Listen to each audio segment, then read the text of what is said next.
ஆசிரியர் பெருமக்கள் அனைவருக்கும் வணக்கம். ப்ரொஃபசர் அகாடமி வந்து பிஜி டிஆர்பி கிராஷ் கோர்சஸ் இல்லைங்களா? So free courses today we are starting for PG TRB 2024 examination especially for history subject. சரிங்களா? ஸோ இப்போ பிஜி டிஆர்பினா என்னன்னு பார்த்தீங்க அப்படின்னா முதுகலை பட்டதாரி ஆசிரியர் தேர்வு. சரிங்களா? ஃபர்ஸ்ட் இந்த எக்ஸாமினேஷன் பற்றின டீடைல்ஸ் நம்ம பார்த்துடலாம். அதுக்கப்புறம் இது will enter into the subject. ஓகேங்களா? ஸோ பிஜி டிஆர்பினா என்ன அப்படின்னு பார்த்தீங்க அப்படின்னா, so it is a examination for Tamil Nadu teacher recruitment board post graduate assistant, right? So இந்த ஒரு போஸ்டுக்கான எக்ஸாமினேஷன் தான் நம்ம டிஆர்பில இருந்து கண்டக்ட் பண்ணிட்டு இருக்காங்க. Every year it will be conducted and 2024 ரொம்ப கூடிய விரைவிலேயே வந்து நோட்டிபிகேஷன் வரப்போகுது and we have to be ready for the examination. சரிங்களா? ஸோ நம்மளோட ஒரே டாஸ்க் வந்து நம்ம ரெடியா இருக்கணும் அதுக்காக தான் இந்த course. So let us start about the course now. So இந்த எக்ஸாமினேஷன் எதுக்காக நடக்குது அப்படின்னு பாத்தீங்கன்னா, ஸோ பிஜிடிஆர்பி அப்படின்னு சொல்லும் பொழுது 11th and 12th standard teachers, சரிங்களா? ஸோ டிஎன் ஸ்கூல்ஸ் இருக்கும் இல்லைங்களா? டிஎன் கவர்மெண்ட் ஸ்கூல்ஸ்ல 11th and 12th ஸ்டாண்டர்ட்கான சப்ஜெக்ட் வைஸ் டீச்சர்ஸ் இருப்பாங்க. சரிங்களா? ஸோ ஈச் அண்ட் எவ்ரி சப்ஜெக்ட்டுக்கு டீச்சர்ஸ் இருப்பாங்க. அண்ட் ஃபார் ஹிஸ்ட்ரி, நீங்க ஹிஸ்ட்ரிக்கு ஒருவேளை செலக்ட் ஆனீங்க அப்படின்னா only you will be taking history. சரிங்களா? ஒரு வரலாறு ஆசிரியராக தான் நீங்க வந்து ஜாயின் பண்ணுவீங்க. ஸோ அந்த மாதிரி உங்களுடைய பாடத்திட்டத்துல நீங்க வல்லுநராக இருக்கும் பொழுது உங்களுடைய பாடம் மட்டுமே கொடுக்கப்படும். அந்த மாதிரி 11ஆம் 12ஆம் வகுப்புகளுக்கான ஆசிரியர்களை தேர்ந்தெடுக்க தான் இந்த எக்ஸாம் நடக்குது. சரிங்களா? ஸோ இந்த எக்ஸாம் நடத்துறவங்க யாருன்னு பாத்தீங்கன்னா டீச்சர்ஸ் ரெக்ரூட்மெண்ட் போர்ட், தமிழ்நாடு ஆசிரியர் தேர்வு வாரியம் தான் நடத்துறாங்க.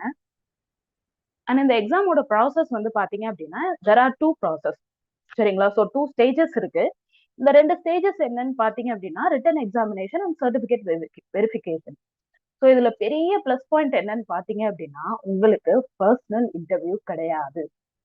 நிறைய போஸ்டிங்ஸ் பாத்தீங்க அப்படின்னா ஃபர்ஸ்ட் ரிட்டன் எழுதணும், அப்புறம் ஒரு மெயின் இருக்கும், இல்ல அப்படின்னா ஒரு பர்சனல் இன்டர்வியூ இருக்கும். சரிங்களா? ஸோ ஆனா PG TRB compared to those examination இது உங்களுக்கு ரொம்ப ஈஸியான ஒரு பேட்டர்ன் சொல்லலாம்.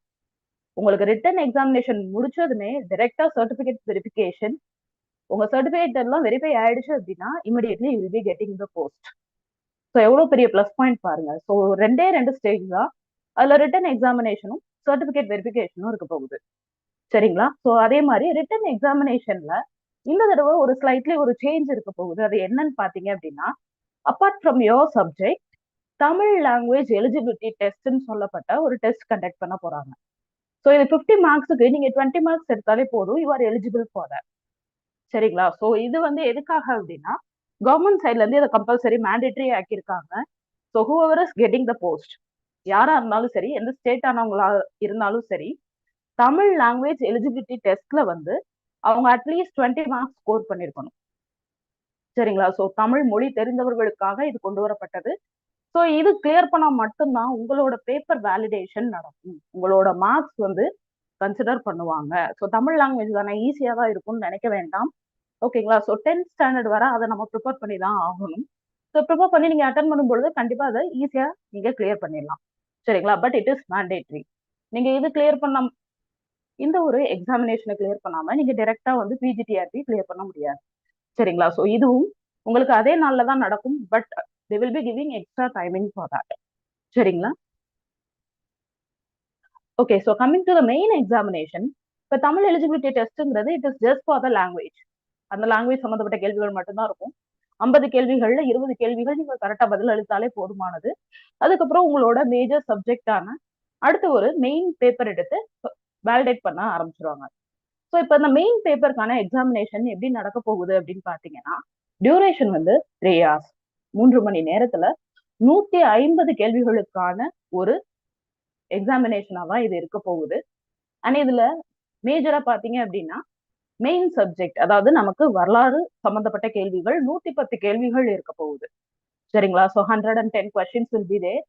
அண்ட் எஜுகேஷன் மெத்தடாலஜி, கல்வியியல் சம்பந்தமா 30 கேள்விகள் கண்டிப்பாக இருக்கும். ஜென்ரல் நாலேஜ், ஸோ ஜென்ரல் நாலேஜ்னு சொல்லும் பொழுது ஜென்ரலா கரண்ட் அஃபேர்ஸ் மட்டும்தான் கேட்பாங்கன்னு கிடையாது. சயின்ஸ் பத்தின கேள்விகள் இருக்கலாம், அறிவியல்ல இருந்தோம், கணிதத்துல இருந்தோம், கரண்ட் அஃபேர்ஸ் சொல்லப்படுற நடப்பு நிகழ்வுகள்ல இருந்தோ என்ன கேள்விகள் வேணாலும் கேட்கலாம். சரிங்களா? ஸோ இந்த 3 டாபிக்குமே தனித்தனி சிலபஸ் இருக்கு. எல்லாத்துக்குமே ஒரே சிலபஸ் கிடையாது, தனித்தனி சிலபஸ். பட் ஃபர்ஸ்ட் திங், ஒவ்வொரு இதுவும் நீங்க ஆட் பண்ணி பார்க்கும்பொழுது பாத்தீங்கன்னா டோட்டலா இந்த எக்ஸாமினேஷன் 150 மார்க்குக்கு நடக்க போகுது இந்த சேம் 3 hours. 3 எக்ஸாமினேஷனும் சேர்த்து இந்த 3 டாபிக்கும் சேர்த்து நீங்க 3 மணி நேரத்துக்கு பரீட்சை எழுத போறீங்க. 110 plus 30 and then 10. 150 marks you will be writing the examination. சரிங்களா? ஸோ இதுல மேஜர் சப்ஜெக்ட் நீங்க தரவா இருந்தா மட்டும் பத்தாது. நல்லா ஞாபகம் வச்சுக்கோங்க. எஜுகேஷன் மெத்தடாலஜி அண்ட் ஜெனரல் நாலேஜ்ல நீங்க வெல்வர்ஸ்டா இருந்தீங்கன்னா பிஜிடிஆர்பி பொறுத்தளவு மெரிட் லிஸ்ட் பேஸ்டா தான் உங்களுக்கு கோச்சிங் கிடைக்கும். ஸோ நம்ம மெரிட் லிஸ்ட்ல எந்த அளவுக்கு நம்ம ஃபர்ஸ்ட் பிளேஸ் எடுக்கிறோமோ அவ்வளோ ப்ரையாரிட்டி நமக்கான போஸ்ட்டுக்கு கொடுக்கப்படும். புரியுதுங்களா? ஸோ நமக்கான போஸ்ட் நமக்குன்றத நம்ம ஃபிக்ஸ் பண்றதுக்கான ஒரு மெத்தட் தான் இந்த எஜுகேஷன் மெத்தடாலஜியும் ஜெனரல் நாலேஜும். ஸோ மேஜர்ல மட்டும் ஃபோக்கஸ் பண்ணாம எஜுகேஷன் மெத்தடாலஜி அண்ட் ஜெனரல் நாலேஜும் நல்லா படிச்சுக்கோங்க. ஸோ இந்த எக்ஸாமினேஷனுக்கான மார்க்கிங் ஸ்கீம் வந்து பாத்தீங்க அப்படின்னா ஒவ்வொரு கரெக்ட் கொஸ்டினுக்கும் you will be getting 1 mark. அதே மாதிரி நெகட்டிவ் மார்க்கிங் கிடையவே கிடையாது. ஸோ ஒரு கொஸ்டின் தப்பா எழுதினாலும் சரி, சரியா எழுதினாலும் சரி, இந்த நெகட்டிவ் மார்க்கிங்னு ஒரு பேட்டர்ன் இருக்கும் இல்லைங்களா, அதெல்லாம் இங்க கிடையாது. நீங்க எத்தனை கொஸ்டின் வந்து நீங்க சரியா எழுதிருக்கீங்கன்றது மட்டும்தான் கால்குலேட் பண்ணுவாங்க. ஸோ ஒவ்வொரு சப்ஜெக்ட்டுக்கும் செப்பரேட் சிலபஸஸ் இருக்க போகுது. மெயின் சப்ஜெக்ட்னா ஹிஸ்டரிக்கு தனி சிலபஸ் இருக்கும். அதுல ஒரு 10 யூனிட்ஸ் இருக்கும். எஜுகேஷனல் மெத்தடாலஜி தனி சிலபஸ் இருக்குது. ஜெனரல் நாலேஜுக்கும் தனி சிலபஸ் இருக்குது. ஸோ 10 மார்க் தானே, அது எதுக்கு நான் தனி சிலபஸ் கவர் பண்ணணும்னு நினைக்க வேணாம். ரொம்ப ஈஸியாக தான் அது இருக்க போகுது. அதனால அதுவும் கான்சென்ட்ரேட் பண்ணி படிச்சுக்கோங்க. சிலபஸ்ல என்ன கொடுத்துருக்காங்களோ அதை படிச்சாலே போதுமானது. ஸோ சிலபஸ் வந்து நமக்கு ஒரு கைட் மாதிரி, சரிங்களா? ஸோ நம்ம எது படிக்கணும், எதுல நிறைய ஃபோக்கஸ் பண்ணணுன்றதுக்கான ஒரு கைட் மாதிரி. So first be aware of the syllabus. So இந்த கோர்ஸ்ல ஜாயின் பண்ணியிருக்க எல்லாருக்குமே சிலபஸ் பிடிஎஃப் ரொம்ப சீக்கிரமா உங்களோட குரூப்ல ஷேர் ஆயிரும். So for all the subject இந்த சிலபஸ் எல்லாமே it will be shared with you in your group. And exam mode வரைக்கும் பாத்தீங்க அப்படின்னா சிபிடி, கம்ப்யூட்டர் பேஸ்ட் எக்ஸாமினேஷன், சரிங்களா? ஸோ கம்ப்யூட்டர் பேஸ்ட் டெஸ்ட்னு சொல்லுவோம். இந்த சிபிடி மோட்ல தான் நடக்கிறதா இருக்குது. But according to time, because PG TRB நேரம் அனௌன்ஸ் பண்ணியிருக்கணும், பட் இன்னும் பண்ணல அப்படின்றதுனால it may have some changes in the future. சரிங்களா? ஸோ சிபிடியாவும் இருக்கலாம், ஓஎம்ஆர் ஷீட்லையும் நடக்கிறதாவும் இருக்கலாம். எதுவாக இருந்தாலும் நம்ம நல்லா படிச்சிருந்தோம் அப்படின்னா எதுலையுமே நம்மளால கிளியர் பண்ண முடியும். So B ready for that. And your eligibility criteria வந்து என்னன்னு பார்த்தீங்க அப்படின்னா யார் யாரெல்லாம் எழுதலாம் அப்படின்னா எஜுகேஷனல் குவாலிஃபிகேஷன் பொறுத்தளவு பிஜி டிகிரி முடிச்சிருக்கணும். ஃபார் ஹிஸ்டரி நீங்க எம்ஏ கண்டிப்பா முடிச்சிருக்கணும். சரிங்களா? ஸோ பிஜி டிகிரி முடிச்சிருக்கணும் பிளஸ் பிஎட். பிஎட் முடிச்சாலுமே அதுல B clear that it should be an approved course.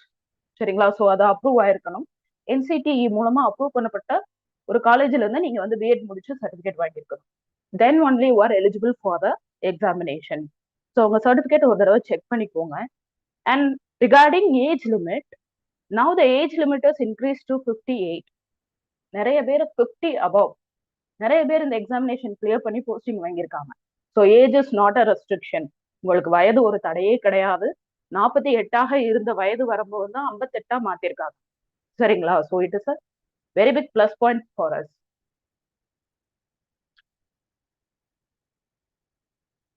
Okay, so first thing, post graduate அசிஸ்டன்ட்டுக்கான எக்ஸாமினேஷனோட மினிமம் மார்க்ஸ் அப்படின்னு சொல்லப்படுறது எல்லா கேட்டகரிஸ்க்குமே மினிமம் மார்க்ஸுங்கிறது 50%. சரிங்களா? ஸோ அந்த 50% மார்க்ஸ் இருந்தால் தான் வேலிடேட் பண்ணுவாங்க. அதுக்கப்புறம் எஸ்சி, எஸ்சிஏ அண்ட் எஸ்டியை பொறுத்தளவு 45 மற்றும் 40% மார்க்ஸ் இருக்கணும். Then only it will be the paper and the candidates will be validated. So இது தவிர்த்து நீங்க மெரிட் லிஸ்ட் ஒன்று ப்ரிப்பேர் பண்ணுவாங்க இல்லைங்களா? ஸோ யாரெல்லாம் ஃபர்ஸ்ட் மார்க் வாங்கியிருக்காங்கன்னு ஒரு பெரிய மெரிட் லிஸ்ட் ப்ரிப்பேர் பண்ணுவாங்க. அதுல உங்களுடைய பெயர் இருந்தாகணும். சரிங்களா? ஸோ அதுக்காக தான் நம்ம படிக்க போகிறோம். இந்த எக்ஸாம் எப்போ நடக்கும் அப்படின்னு பார்த்தீங்கன்னா as per annual planner. So டிஆர்பில வந்து ஒரு ஆனுவல் பிளானர் வந்து ரிலீஸ் பண்ணதை பொறுத்து நம்ம பார்த்தோம் அப்படின்னா நோட்டிபிகேஷன் நமக்கு மே மந்தே வந்திருக்கணும். எக்ஸாமினேஷன் ஷெடியூல் ஆஃப் எக்ஸாமினேஷன் ஆகஸ்ட்னு சொல்லி அனௌன்ஸ் பண்ணியிருந்தாங்க. But actually so TRP side இருந்து போடும்பொழுது சில போஸ்ட்பாண்டிங் ஒர்க்லாம் வந்து இருக்கும் இல்லைங்களா? ஸோ அந்த மாதிரி இது இன்னும் நோட்டிபிகேஷனே நமக்கு ரிலீஸ் ஆகல, which means we get enough time. So இதை வந்து நம்ம ஒரு பிளஸ்ஸாக தான் பார்க்கணும், நமக்கு நிறைய டைம் கிடைக்குதுன்னு தான் பார்க்கணும். ஸோ ஆகஸ்ட் வரப்போகுது, ரொம்ப கூடிய சீக்கிரமே வரப்போகுது. இன்னும் அவங்க வந்துட்டு நோட்டிபிகேஷன் ரிலீஸ் பண்ணல. பட் இருந்தாலும் you have to be ready for that. So இதுல வேகன்சிஸ் பார்த்தீங்க அப்படின்னா 200 கொடுத்துருக்கு. Never worry about it. கண்டிப்பா இது வந்து இன்க்ரீஸ் பண்ணுவாங்க. சரிங்களா? ஸோ எவ்ரி இயர் டென்டேட்டிவா தான் அந்த வேகன்சிஸ் இருக்கும். இது கண்டிப்பா இன்க்ரீஸ் ஆகும். ஸோ அந்த லெவல் ஆஃப் எக்ஸாம் எப்படி இருக்கும் அப்படின்னு பாத்தீங்கன்னா, லெவல் ஆஃப் எக்ஸாம் பொறுத்தளவு ஆல்மோஸ்ட் பிஜிடிஆர்பி சிலபஸ் வைஸ் பார்த்தோம்னாலே it will be very easy compared to previous year question papers எல்லாமே நீங்க கம்பேர் பண்ணி பாத்தீங்கன்னா ரொம்ப ஈஸியா தான் தெரியும் உங்களுக்கு. உங்க மேஜர் சப்ஜெக்ட் நல்லா நீங்க வெல் வெர்ஸ்டா இருந்தீங்கன்னா ரொம்ப ஈஸியா இருக்கும். But also think about it. இந்த வருடம் டிஎன் செட் எக்ஸாமினேஷன் அனௌன்ஸ் பண்ணியிருக்காங்க. TN SET 4 years 5 years back 2018 தான் வந்து அனௌன்ஸ் பண்ணியிருந்தாங்க. And this year they have announced. சரிங்களா? ஸோ டிஎன் செட்டுக்கு ப்ரிப்பேர் பண்ற மக்கள் நிறைய இருக்காங்க. பிஜிடிஆர்பிக்கு ப்ரிப்பேர் பண்றவங்களும் நிறைய இருக்காங்க. எழுதி அட்டன் பண்ணவங்களும் நிறைய இருப்பாங்க. சரிங்களா? ஸோ அந்த டிஎன் செட் ப்ரிப்பேர் பண்றவங்களாம் அவங்களோட ப்ரிப்பரேஷன்றது இன்னும் கொஞ்சம் ஹை லெவலா இருக்கும். ரொம்ப இன்டெப்தா படிக்கிறவங்களா தான் இருப்பாங்க. ஸோ லெவல் ஆஃப் எக்ஸாமினேஷன் எப்படி இருந்தாலும் சரி, ஈஸியா இருந்தாலும் சரி, டஃபா இருந்தாலும் சரி, the cut off will be very high. So marks score பண்றவங்களோட எண்ணிக்கை அதிகமாக இருக்கும். ஸோ அந்த இடத்துல நீங்க ஒருவராக இருக்கணும் அப்படின்னா அந்த அளவுக்கு நம்ம ஹார்ட் ஒர்க் போடணும். சரிங்களா? ஸோ அதனால இப்ப இருந்தே படிக்க ஆரம்பிச்சிருங்க. Don't waste your time. Notification எப்போ வந்தாலும் சரி, நிறைய பேர் இருக்கும் நோட்டிபிகேஷன் வந்ததுக்கு அப்புறம் நம்ம படிக்க ஆரம்பிக்கலாம்னு சொல்லிட்டு. அப்படி யாரும் வெயிட் பண்ண வேண்டாம். கூடிய விரைவில் நோட்டிபிகேஷன் வந்துடும். ஆஸ் பர் த பிளான 2024லயே அவங்க நோட்டிபிகேஷன் கண்டிப்பா ரிலீஸ் பண்ணுவாங்க. So start your preparation now. ஓகேங்களா? So never waste a minute. Start your preparation. And as well as syllabus changes இருக்குமான்னு நிறைய கேள்விகள் வந்து வருது. இந்த கேள்விகள் பேஸ்டா வந்து ஒரே ஒரு விஷயம் மட்டும் கிளியர் பண்ணிக்கோங்க நீங்க. தட் இஸ் சிலபஸ் சேஞ்ச் ஆச்சுன்னா they will be giving more time. ஒரு 6 மந்த்தாவது டைம் கொடுக்கணும். ஸோ அது இப்ப நடக்க போற எக்ஸாமினேஷனுக்கு பாசிபிள் இல்ல. 2024ல we are already in July and we are going to be in August soon. So அதனால 6 மந்த் டைம் கொடுத்து அதுக்கப்புறம் நோட்டிபிகேஷன் கொடுக்கறதுலாம் வந்து it is not much possible. So syllabus change ஆனாலுமே ஹிஸ்டரியை பொறுத்தளவு what is written is written. Indian ஹிஸ்டரினா உங்களுக்கு எதுவுமே மாற போறது இல்லை. நம்ம மற்ற சப்ஜெக்ட் கூட ஏதாவது டவுட்னு சொல்லலாம். வரலாற்றை பொறுத்தளவு என்ன மாற போகுது சொல்லுங்க. So study of the past. The past never changes. சரிங்களா? ஸோ அதனால ஹிஸ்டரியை பொறுத்தளவு தைரியமா படிங்க. உங்க சிலபஸ் எடுத்து எல்லாத்தையும் ஃபுல் தரோ பண்ணுங்க. கவலைப்படவே வேண்டாம். மற்ற சப்ஜெக்ட் கூட அவங்க மேபி நியூ இன்வென்ஷன்ஸ் மேக்ஸ் ஆகட்டும் வேற ஏதாவது சாப்டர் ஆட் ஆன் பண்ணலாம். நமக்கு இந்தியன் ஹிஸ்டரினா இந்தியன் ஹிஸ்டரி தான். வரலாறுல எதுவும் மாற போறதே கிடையாது. ஸோ தைரியமா தாராளமா படிக்க ஆரம்பிச்சிருங்க. ஸோ இந்த எக்ஸாம் எழுதுனதும் எனக்கு ஜாப் கேரண்டியா கிடைக்குமா? ஸோ கன்ஃபார்மா நான் ஜாப் வந்து கிடைச்சிருமா? எனக்கு கவர்மெண்ட்ல வந்து நான் வந்து ஒர்க் பண்ண ஆரம்பிச்சிடலாமா? எனக்கு அந்த ஒரு ஆப்பர்ச்சுனிட்டி கிடைக்குமான்னு சொல்லி நிறைய பேர் கொஸ்டின் பண்றாங்க. So seriously the one who works really heart surely they will get. Merit லிஸ்ட்ல உங்க நேம் வந்துருச்சு அப்படின்னா கண்டிப்பா உங்களுக்கு இந்த ஜாப் ஆனது கிடைக்கும். அதுக்கான ஹார்ட் ஒர்க் மட்டும்தான் நீங்க போட போறீங்க. The only thing you are going to pay is your hard work. Think about it. நீங்க மெரிட் லிஸ்ட்ல வந்துட்டீங்கன்னா there is no personal interview. உங்களோட சர்டிபிகேட் வெரிஃபிகேஷன் மட்டும்தான். And immediately for sure you will be getting the job. And from our professor academy, almost 150 plus people, they had cleared the PGDRB examination. சரிங்களா? So இங்க previous இயர்ல நடந்ததுல பிஜிடிஆப்ல 150 plus people cleared it. And UGTAப்ல இருந்து 165 plus people they cleared the examination. So இதை பத்தி நீங்க யோசிக்கவே வேண்டாம். என்ன கிளாஸஸ் போனாலும் சரி பேக் யூஜிடிஆர்பி எல்லாம் பாத்தீங்க அப்படின்னா still cases are going on. But இருந்தாலுமே 165 பீப்புள் இவங்க மெரிட் லிஸ்ட்ல இருக்காங்கன்னா அவங்களுக்கான போஸ்டிங் கண்டிப்பா அவங்களுக்கு தான் கிடைக்க போகுது. மெரிட் லிஸ்ட்ல இல்லாதவங்க அதுக்கான பயம் வந்து இருக்கலாம். பட் மெரிட் லிஸ்ட்ல இருக்கிறவங்க அண்ட் ஃபர்ஸ்ட் கேட்டகரிஸ்ல இருக்கிறவங்க ஃபர்ஸ்ட் 100 ரேங்க்குள்ள நான் இருக்கேன் அப்படின்றவங்க எதை பத்தி யோசிக்க வேண்டாம். ஸோ நம்ம ஒரு செகண்ட் ஆப்ஷனே வச்சுக்க கூடாது. ஃபர்ஸ்ட் 100 ரேங்க்குள்ள நான் இருப்பேன் அப்படின்ற ஒரு எண்ணம் ஃபிக்ஸ் பண்ணிக்கோங்க. என்னால முடியும் அப்படின்ற ஒரு எண்ணத்தை வந்து மைண்ட்ல ஃபிக்ஸ் பண்ணிட்டு start your preparation. And from Professor Academy, we are providing the courses for you. So this is a free course actually. For the following subjects, we are conducting the courses. சரிங்களா? So கீழே இருக்கிற எல்லா சப்ஜெக்டும் வந்து conduct பண்ணிட்டு இருக்கோம். அதே மாதிரி English very soon they are going to start. But for all other subjects இன்னையில இருந்து கிளாஸஸ் ஸ்டார்ட் ஆயிருச்சு. ஸோ ஹிஸ்டரியை பொறுத்தளவு இன்னையில இருந்து நம்ம கிளாஸஸ் ஸ்டார்ட் பண்றோம். ஒவ்வொரு நாளும் ஒவ்வொரு டாபிக்கா ரொம்ப இன்டெப்தா நம்ம படிக்க போறோம். சரிங்களா? ஸோ இதுக்கு நீங்க பே பண்ண போற ஒரே ஃபீஸ் உங்களோட டெடிகேஷன் மட்டும்தான். டெய்லி கரெக்டான டைமுக்கு நீங்க கிளாஸ்க்கு வந்து அட்டன் பண்ணாலே போதுமானது. அண்ட் ஆல்சோ குவிசஸ் வந்து அப்டேட் ஆகும் உங்களுக்கு. ஸோ உங்களுக்கு எம்சிக்யூ மெத்தட்ல வந்து குவிசஸ் வரும். அது எல்லாமே அட்டன் பண்ணுங்க. That will be a revision for your self. You will get a clear idea. So எப்படி படிக்கணும் அப்படின்றத பார்த்தோம்னா ஒரு very clear idea you will be getting. ஓகேங்களா? ஸோ see that ஒரு விஷனோடையும் ஒரு கோலோடையும் ஓடுறவங்களுக்கு கண்டிப்பா வந்து சக்சஸ் கிடைக்கும். ஸோ அதுக்கான ஒரு கைடன்ஸ் தான் பிளானிங் அண்ட் ஆக்ஷன் அப்படின்றது. In our academy we will make you to do the action by our planning. So never worry, start studying and whatever happen in the past is past. இதுக்கு முன்னாடி நான் PGTRB எழுதினேன், என்னால clear பண்ண முடியல. So ஏதோ ஒரு பிரச்சனைனால என்னால வந்து கிளியர் பண்ண முடியல, இல்ல நான் லிஸ்ட்ல இருந்தேன் but I'm not getting the job, அந்த மாதிரி எல்லாம் வந்து நடக்கிறதுக்கான வாய்ப்புகள் இல்லை. சரிங்களா? ஸோ ஒரு தடவை நீங்க வந்து முடிவு பண்ணி உட்காந்து படிக்க ஆரம்பிச்சிட்டீங்க அப்படின்னா கண்டிப்பா கிளியர் பண்ணுவீங்க. Never worry about it. பாஸ்ட்ல என்ன வேணாலும் நடந்திருக்கலாம், பட் ப்ரெசன்ட் இஸ் ப்ரெசன்ட். இப்ப நீங்க போட போற எஃபர்ட் ஃபியூச்சர்ல உங்களை பெரிய இடத்துக்கு கொண்டு போகும். So try to focus on the future, forget the past and start studying now. சரிங்களா? ஸோ ஓகே, ப்ரிப்பரேஷன் எப்படி ஸ்டார்ட் பண்ணலாம் அப்படின்னு பாத்தீங்கன்னா, ஃபர்ஸ்ட் திங் வந்து உங்களோட டைம் எவ்வளோ அண்ட் பிளானிங் வந்து நீங்க பாத்துக்கோங்க. சில பேர் ஒர்க்கிங்கா இருக்கலாம், சில பேர் நான் ஒர்க்கிங்ல இருக்கலாம், ஹவுஸ் ஒய்ஃபா இருக்கலாம், இல்ல ஸ்டூடெண்ட்ஸா இருக்கலாம். ஸோ உங்களோட கேட்டகரைசேஷன் என்ன? நீங்க எந்த கேட்டகரிக்குள்ள வருவீங்க? உங்களுக்கு எவ்வளவு டைம் வந்து ப்ரிப்பரேஷனுக்கு கிடைக்கும் அப்படின்றத வந்து நீங்களே பிளான் பண்ணுங்க. உங்களோட டைம் படி என்னென்ன சிலபஸ் வைஸ் டாபிக் நீங்க ஒரு நாள்ல கவர் பண்ண முடியும்ன்றதையும் பிளான் பண்ணிக்கோங்க.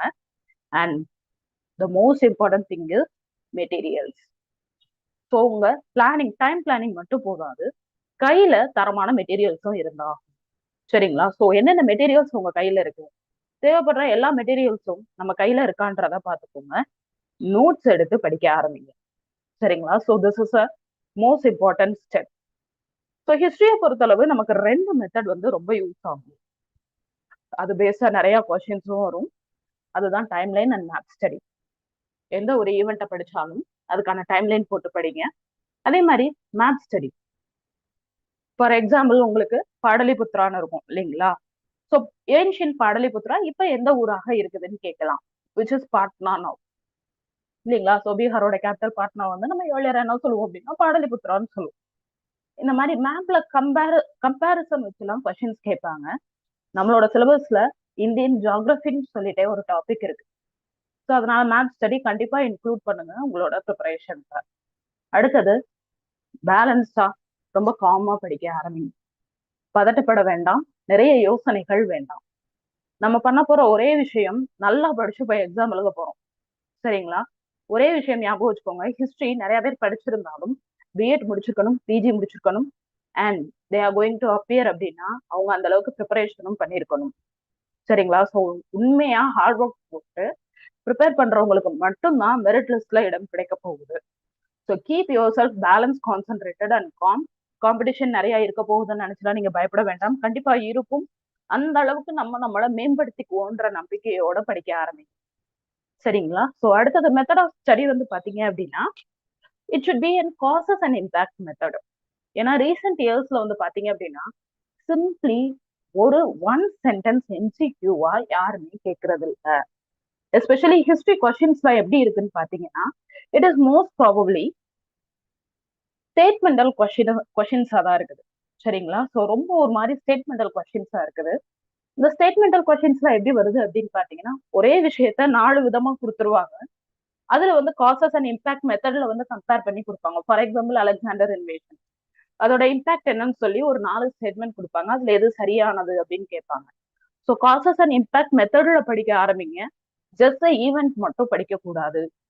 சரிங்களா? ஸோ அதோட காசஸ் என்ன, இம்பாக்ட் என்ன, why it is significant, எதனால அது முக்கியத்துவம் பெற்றது, இதை பத்தி எல்லாம் வந்து நிறைய படிக்க ஆரம்பிச்சிருக்காங்க. And going to the next one, comparison and differentiation method. ஒரு விஷயம் படிக்கிறீங்க அப்படின்னா அதை மற்ற விஷயங்களோட கம்பேர் பண்ணி படிங்க. ஹிஸ்டரியில இது ரொம்ப முக்கியமான ஒரு விஷயம். ஃபார் எக்ஸாம்பிள் நீங்க ஷெர்ஷாவோட அட்மினிஸ்ட்ரேஷன் வந்து ரொம்ப வந்து ஒரு பெரிய அளவிலான கொள்கைகளை கொண்ட ஒரு அட்மினிஸ்ட்ரேஷன். அதை நீங்க அசோகாவோட அட்மினிஸ்ட்ரேஷனோட கம்பேர் பண்ணி படிக்கலாம்.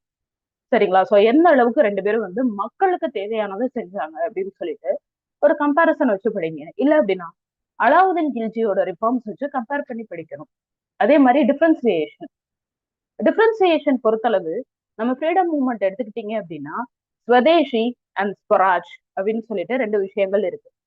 ரெண்டுக்குமே நீங்க அர்த்தம் என்ன யோசிப்பீங்க அப்படின்னா இட் இஸ் நம்ம நாட்டுக்குள்ள உற்பத்தி பண்ணது, நம்ம நாட்டுக்காக போராடினது அப்படின்றதான் நினைப்போம். But it has difference.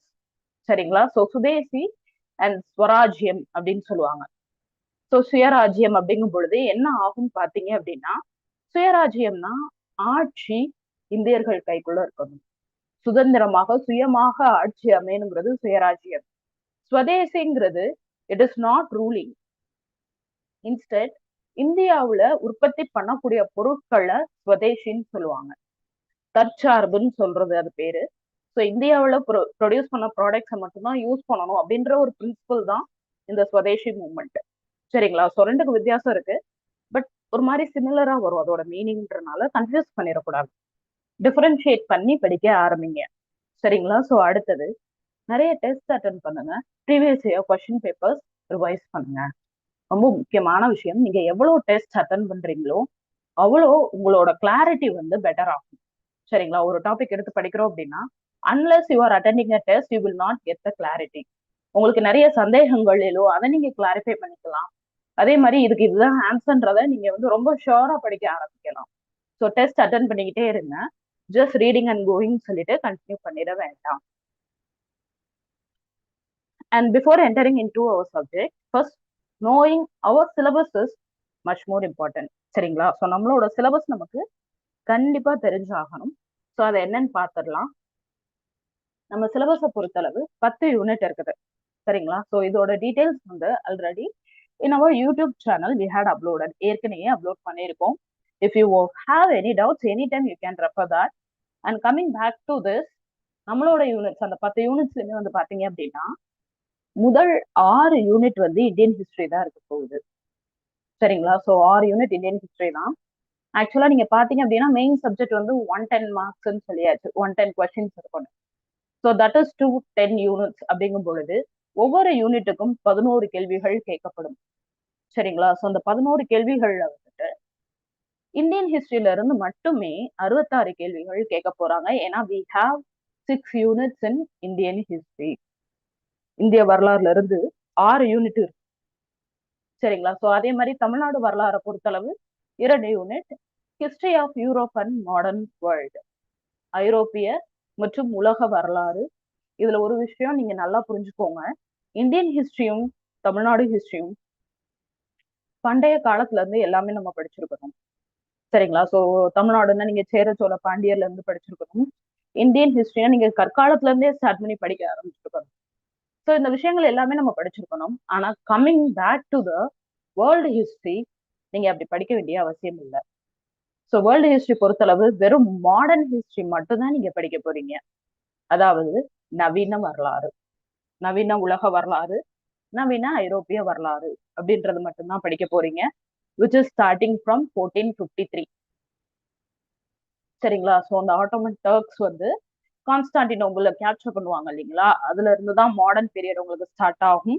அதுல இருந்து நீங்க படிக்க ஆரம்பிச்சாலே போதுமானது. ஸோ இந்த 10 யூனிட் நீங்க தரவு பண்ணிட்டீங்கன்னா surely you be getting the 110 marks. சரிங்களா? 110 மார்க் நமக்கு கண்டிப்பா கிடைச்சிடும். ஸோ இதுக்கான பேசிக் ஃபவுண்டேஷன். ஸோ முக்கியமா இதுக்கெல்லாம் ஒரு ஃபவுண்டேஷன் கொடுக்கணும் அப்படின்னு நினைச்சீங்கன்னா தமிழ்நாடு +1 +2 புக்ஸை வந்து ஃபோக்கஸ் பண்ணி படிங்க. ஒரு லைன் கூட விட வேண்டாம். ஏன்னா நம்மளோட சிலபஸே +1 +2 புத்தகத்தை அடிப்படையாக கொண்டுதான் உருவாக்கப்பட்டிருக்கு. சரிங்களா? ஸோ அதை ஃபுல் தரவு பண்ணிக்கோங்க. அண்ட் ஆல்சோ அதை மட்டும் டிபெண்ட் பண்ணி இருக்காதீங்க. நிறைய அவுட் சைட் கொஸ்டின்ஸும் கேட்க ஆரம்பிச்சிட்டாங்க. பிஜிடிஆர்பி எக்ஸாமினேஷன்ஸ் பொறுத்தளவு பிஜிடிஆர்பி உங்களோட பிஜி சிலபஸ் அளவுக்கு கொஸ்டின்ஸ் கேட்கப்படலாம். சரிங்களா? So it is examination for teachers whether they know very well about their subject. So அதனால டிஎன் ஸ்கூல் புக்ஸ் வந்து ஒரு பேசிக்கா வச்சுக்கோங்க, ஒரு ஃபவுண்டேஷனா வச்சுக்கோங்க. And you have to refer and study from other books also. சரிங்களா? ஸோ ஃபார் எக்ஸாம்பிள் அக்பர் அப்படின்னு எடுத்துட்டீங்கன்னா உங்களுக்கு ஒரு 2 பக்கம் தான் கொடுத்துருப்பாங்க அக்பர் பத்தி. ஆனா கேள்விகள் அதுக்குள்ள இருந்து மட்டும் வராது, நிறைய அவுட் சைட் புக்ஸ்ல இருந்தும் நிறைய வரும்.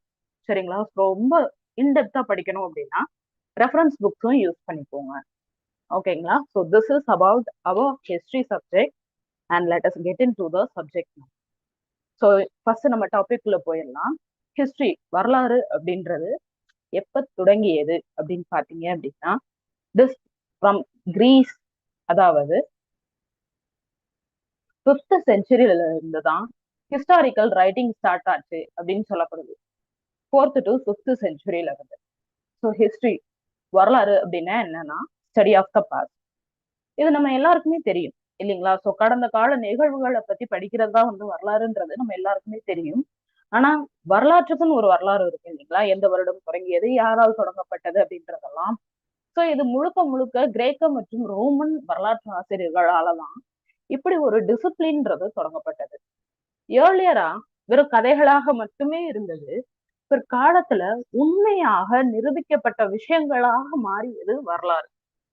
இப்போ ஒரு ஸ்டோரி சொல்றாங்கன்னு வச்சுக்கோங்களேன், ஒரு கதை சொல்றாங்கன்னா தட் பிகம்ஸ் ஒன்லி ஸ்டோரி. அது வெறும் கதையாக மட்டும்தான் இருக்கும். அந்த கதை நிரூபிக்கப்பட்டால் அது வரலாறாக மாறும். So that is what happened in Ashoka. சரிங்களா? ஸோ அசோகரை பொறுத்தளவு அவரை தேவனாம் பிரியா அப்படின்னு சொல்லுவாங்க. சரிங்களா? ஸோ கடவுளுக்கு விருப்பப்பட்டவர் அப்படின்னு சொல்லுவாங்க. தேவனாம் பிரியா அப்படின்னு சொல்லப்பட்டது கல்வெட்டுகளால நிரூபிக்கப்பட்டு நம்ம ஹிஸ்டரியில எடுத்துக்கொள்ளப்பட்ட ஒரு விஷயம். வரலாறுங்கிறது வெறும் கதை மட்டும் கிடையாது. ஒவ்வொரு விஷயமும் ஒரு லைன் நான் வரலாற்றுல எழுதுறேன்னா அது நிரூபிக்கப்பட்டிருக்கும். 100% நிரூபிக்கப்பட்ட ஒரு விஷயம் மட்டுமே வரலாறாக மாறுமே ஒழிய கட்டுக்கதைகளை நம்ம வரலாறா எடுத்துக்கொள்ள மாட்டோம். சரிங்களா? சோ இதுல ரொம்ப கிளியரா இருங்க. அந்த அளவுக்கு ஒரு உண்மை நிறைந்த ஒரு சப்ஜெக்ட் தான் வரலாறு. சோ அந்த வரலாறுன்ற வார்த்தை எதுல இருந்து வந்துச்சுன்னு பாத்தீங்கன்னா, கிரீக் வேர்டான ஹிஸ்டோரியா அப்படின்னு சொல்லப்பட்ட இந்த வார்த்தையில இருந்து உருவானதுதான் ஹிஸ்டரின்னு சொல்லப்பட்ட இந்த சப்ஜெக்ட். ஓகேங்களா? சோ வார்த்தையோட ஆரிஜின் கிரீக் லாங்குவேஜ்ல இருந்து தான் உருவாச்சு ஹிஸ்டோரியா. இதுக்கான அர்த்தம் என்னன்னு பாத்தீங்க அப்படின்னா என்கொயரி. அதாவது ஒரு விஷயம் நடந்தது அப்படின்னா அதை என்கொயர் பண்ணி உண்மையா பொய்யா என்பதை ஆராய்ந்து அதன் பிறகு அதை எழுதுவதுதான் வரலாறு. ஸோ இதை ஸ்டார்ட் பண்ணவங்க கிரீக் பீப்புள். அண்ட் ஸோ அவங்க லாங்குவேஜ்ல இருந்து வந்ததுதான் ஹிஸ்டரி. ஓகேங்களா? ஸோ ஃபர்ஸ்ட் டைம் இதை ஸ்டார்ட் பண்ண எழுதினவர் யாருன்னு பாத்தீங்கன்னா ஹெரோடாட்டஸ். 5th செஞ்சுரி பிசில வாழ்ந்தவர். அண்ட் இவரை பொறுத்தளவு என்ன பண்றாரு அப்படின்னு பாத்தீங்கன்னா, he wrote the first book. சரிங்களா? ஸோ ஹிஸ்டரிஸ்ன்னு சொல்லப்பட்ட ஒரு புத்தகம் எழுதுறாரு. தமிழ்ல வரலாறுகள்னு சொல்லலாம்.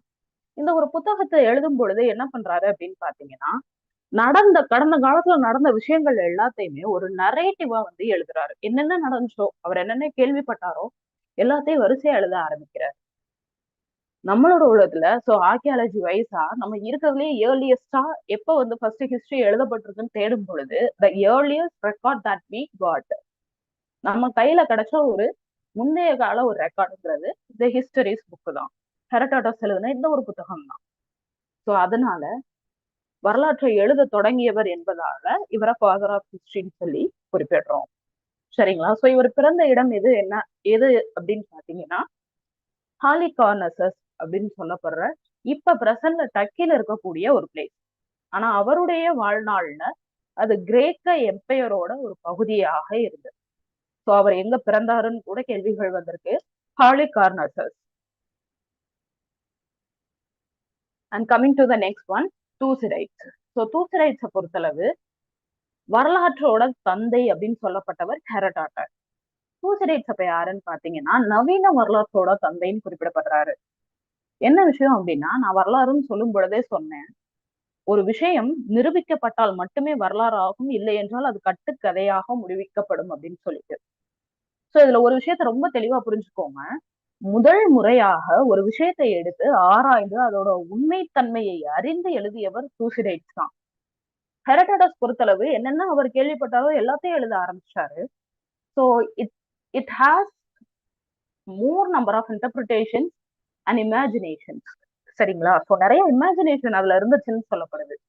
ஆனா தூசிடைட்ஸ் எழுதப்பட்ட இந்த ஹிஸ்டரி ஆஃப் பெலப்பனீஷியன் வார் அப்படின்னு சொல்லப்பட்ட இந்த ஒரு பகுதியில நிறைய அவர் ஆராய்ந்து எழுதியிருக்காரு. சரிங்களா? உண்மைத்தன்மையை வந்து நம்மளால புலப்படுத்த முடியுது. ஸோ அந்த அளவுக்கு ஒரு சோர்ஸா அமையுது இந்த ஹிஸ்டரி ஆஃப் பெலப்பனீஷியன் வார் அப்படின்னு சொல்லப்பட்ட ஒரு புத்தகம். அதனால இவரை the father of scientific history அப்படின்னு சொல்லி அழைக்கிறோம். அதாவது நவீன மற்றும் அறிவியல் வரலாற்றின் தந்தை அப்படின்னு சொல்லி குறிப்பிடப்படுகிறார். இவரும் கிரேக்க எம்பையரை சார்ந்தவர் தான். இது எல்லாமே உலகம் சம்பந்தப்பட்ட உலகத்திலேயே வரலாறு அப்படின்னு சொல்லும் பொழுது இவங்க ரெண்டு பேரும் தந்தைன்னு குறிப்பிடப்படுகிறார்கள். இப்ப இந்தியாவுக்குள்ள வந்தோம் அப்படின்னா யாரு தந்தையாக இருப்பாங்கன்னு பாத்தீங்கன்னா ஒரு இந்தியரை தான் நம்ம யோசிப்போம். ஆனா மெகஸ்தனிஸ்ன்னு சொல்லப்படுற ஒரு கிரேக்க வரலாற்றறிஞர், அவர் எப்ப வந்தாரு அப்படின்னு பாத்தீங்கன்னா சந்திரகுப்த மௌரியாவோட டைம் பீரியட்ல ஒரு கிரேக்க மன்னரின் தூதுவனாக இந்தியாவுக்கு வந்தவர் தான் மெகஸ்தனிஸ். ஸோ அவர் என்ன பண்றாருன்னா ஃபர்ஸ்ட் டைம் இந்தியாவை பத்தின எல்லா உண்மையான டீடைல்ஸும் எழுதப்பட்டிருக்குன்னு சொல்றாங்க. So just because he had given many information about India, he was called as father of Indian history. சரிங்களா? ஸோ அவரை ஃபாதர் ஆஃப் இந்தியன் ஹிஸ்டரின்னு குறிப்பிடுறாங்க. அவரோட முக்கியமான புத்தகம் சொல்லப்பட்டது இண்டிகான்னு சொல்லப்பட்ட இந்த ஒரு புத்தகம். ஸோ இது புத்தகமாகவே நம்ம கையில கிடைக்கவே கிடையாது. மெகஸ்தனிஸ் குறிப்பிட்டிருக்கான்னு சொல்லி பிற்காலத்துல கிடைச்ச புத்தகங்கள்ல மெகஸ்தனிஸ் குறிப்பிட்ட மேற்கோள்களும் இன்ஃபர்மேஷன்ஸும் நிறைய நமக்கு கிடைச்சிருக்கு. இவரோட ஒரிஜினல் புத்தகம் நம்ம கையில இப்போ வரைக்கும் கிடைக்கல. இட் இஸ் லாஸ்ட் அப்படின்னு சொல்லலாம். பட் அவரை பத்தி எழுதினவங்க இருப்பாங்க இல்லைங்களா, பிற்காலத்துல எழுந்ததுல இருந்தே நமக்கு அந்த இந்தியா வந்து அந்த காலத்துல எப்படி இருந்துச்சுன்னு ஒரு ஓவரால் பிக்சர் கிடைச்சிருக்கு. அப்ப எந்த அளவுக்கு அவர் டீட்டெயிலா எழுதியிருக்காரு அப்படின்னு ஒரு விஷயம் இருக்கு இல்லைங்களா. So for that reason he was called as father of Indian history. And coming to the next one, history சொல்லும் பொழுது ஆதாரங்களை சரியாக நிரூபிக்கக்கூடிய ஒரு பகுதி ஆர்கியாலஜி, தொல்லியல் துறை அப்படின்னு சொல்லுவோம். தொல்லியல் துறையின் உதவி இல்லாம நம்ம இந்தியாவோட வரலாறு முழுவதுமாக முடிச்சிருக்க முடியாது, அதுதான் உண்மை. ஸோ அதனால ஃபாதர் ஆஃப் ஆர்கியாலஜி யாரு அப்படின்றது பாத்தீங்க அப்படின்னா அலெக்சாண்டர் கனிங்ஹாம். சரிங்களா? ஸோ தொல்லியல் துறை இந்தியாவுல முதல் முறை 1861 வந்து தொடங்கப்படுது. அதோட முதல் இயக்குனராக இருந்தவர் அலெக்சாண்டர் கனிங்ஹாம். சரிங்களா? ஸோ இவரை தொல்பொருள் ஆராய்ச்சியின் தந்தை அப்படின்னு குறிப்பிடுறோம், அதாவது ஃபாதர் ஆஃப் இந்தியன் ஆர்கியாலஜி. ஓகேங்களா? So this is a introduction for history. So வரலாறு மற்றும் வரலாற்றோட தந்தை யார் யாருன்ற இன்ட்ரோடக்ஷன் மட்டும்தான் கொடுக்கப்பட்டிருக்கு. Now properly into the syllabus. Indian history பொறுத்தளவு 6 யூனிட் இருக்குன்னு நம்ம சொன்னோம் இல்லைங்களா. ஸோ இந்த 6 யூனிட்ஸ்ல உங்களுக்கு ஒரு விஷயம் ரொம்ப தெளிவா புரிஞ்சுக்கோங்க. முதல் 2 யூனிட் ஏன்ஷியன்ட் இந்தியா, ரெண்டாவது 2 யூனிட் என்னன்னு பாத்தீங்கன்னா மெடிவல் இந்தியா, இடைக்கால இந்திய வரலாறு. மூணாவது யூனிட் உங்களுக்கு other 2 units will be of modern Indian history. So இதுல ரொம்ப ஒரு விஷயம் நீங்க கிளியரா புரிஞ்சுக்க வேண்டியது என்னன்னா, ஃபர்ஸ்ட் யூனிட் இருக்கு இல்லைங்களா, ஃபர்ஸ்ட் யூனிட்லயே அந்த ஏன்ஷியன்ட் இந்தியா ஃபுல்லாவே வந்து ரொம்ப டீடைலா கவர் பண்ணிடுவாங்க. சரிங்களா? So I'm sorry, ancient India உங்களுக்கு ஒரே யூனிட்லயே முடிப்பாங்க. அண்ட் மாடர்ன் இந்தியா உங்களுக்கு 3 யூனிட்டா இருக்கும். சரிங்களா? ஸோ அப்ப பாத்துக்கோங்க, ஏன்ஷியன்ட் இந்தியா எவ்வளவு பெரிய ஒரு பகுதி. அதாவது ப்ரீ ஹிஸ்டாரிக் பீரியட்னு சொல்லப்படுற 3 மில்லியன் வருடங்களுக்கு முன்னாடி என்ன நடந்ததுன்றதுல இருந்து 600 ஏடின்னு சொல்லப்படுற வருடம் வரை நம்ம படிச்சாகணும். ஸோ அவ்வளவு பெரிய பகுதியை ஒரு யூனிட்ல முடிச்சிருவாங்க. And we are taking the first unit for our class.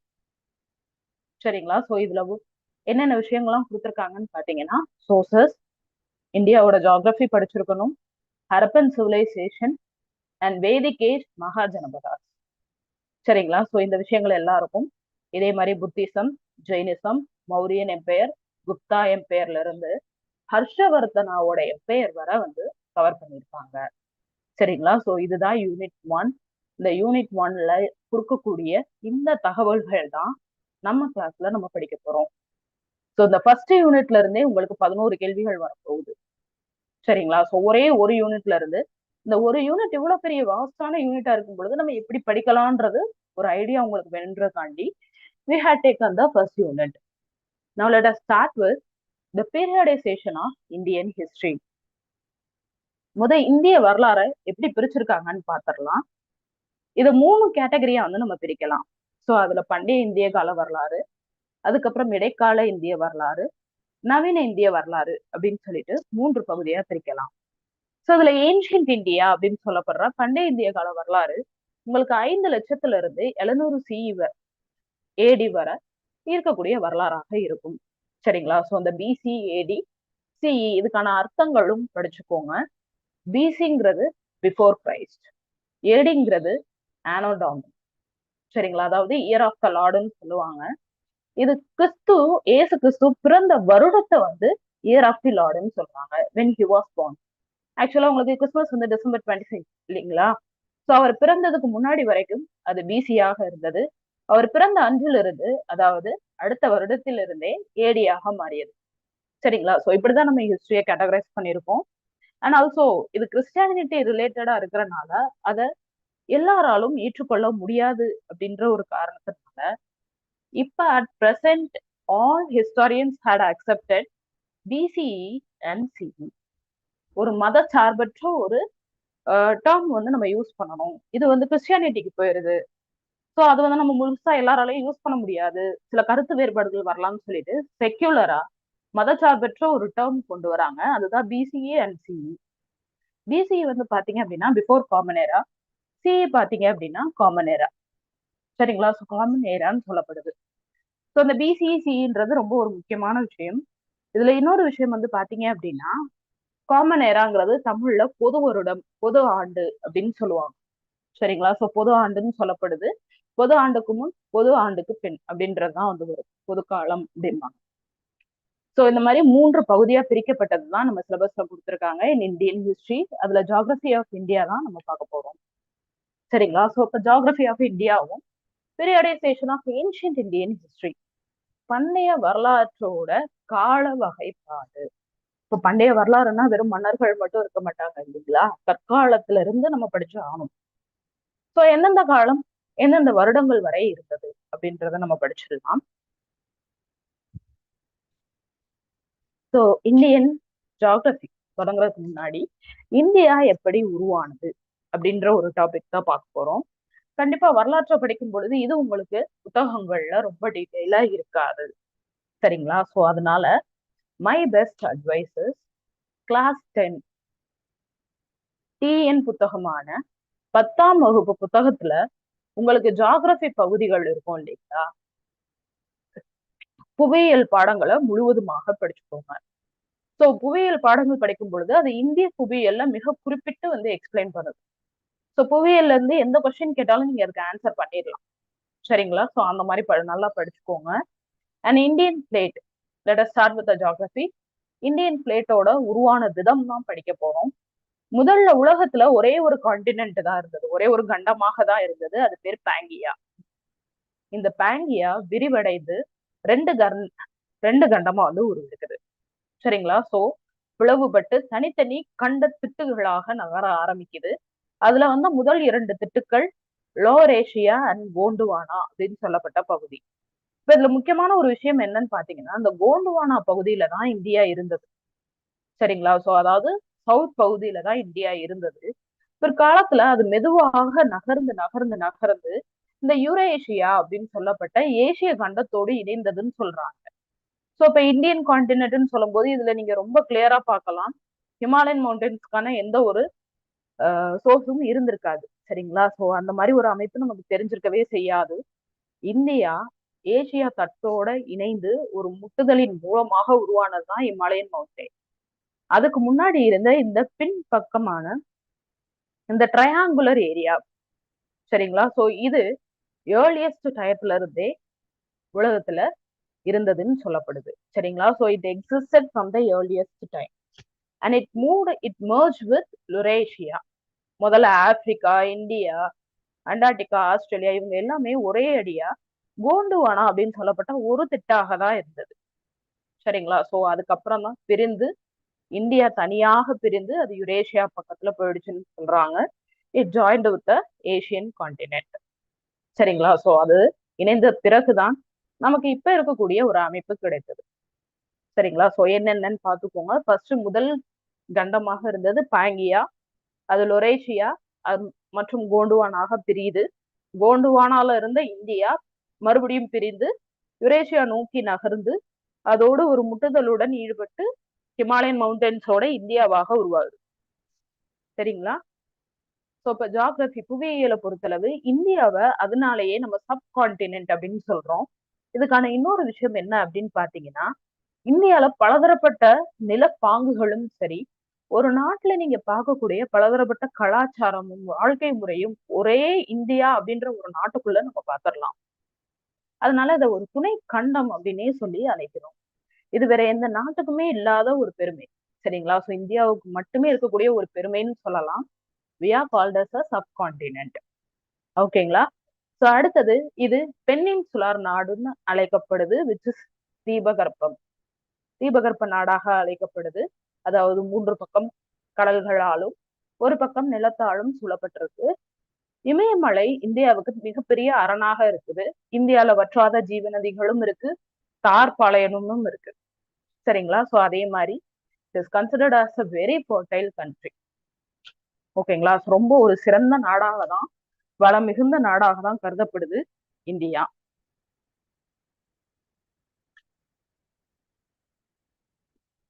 Okay, so now coming to map of India.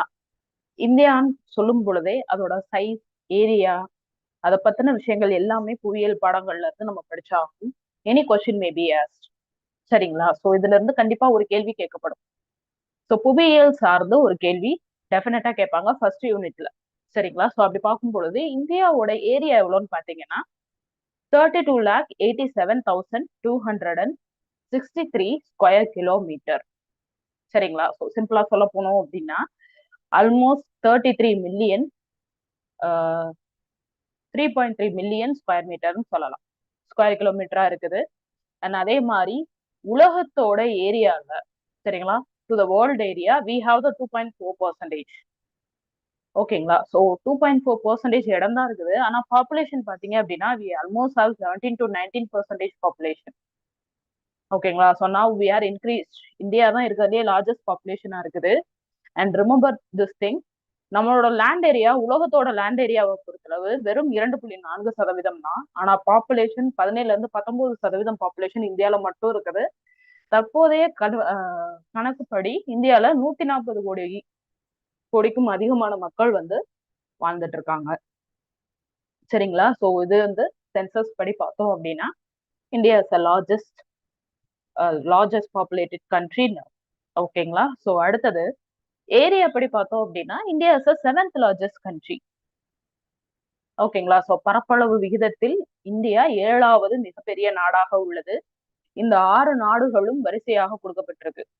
உலகின் மிகப்பெரிய நாடு ரஷ்யா, அதுக்கப்புறம் Canada, USA, China, Brazil, Australia, அதுக்கப்புறம் தான் இந்தியா வருது. சரிங்களா? ஸோ 7வது நாடாக இந்தியா உள்ளது. பார்டர் லென்த் பொறுத்தளவு 15,200 கிலோமீட்டர் இதோட border line. And coastal line, கடற்கரையோட நீளம்.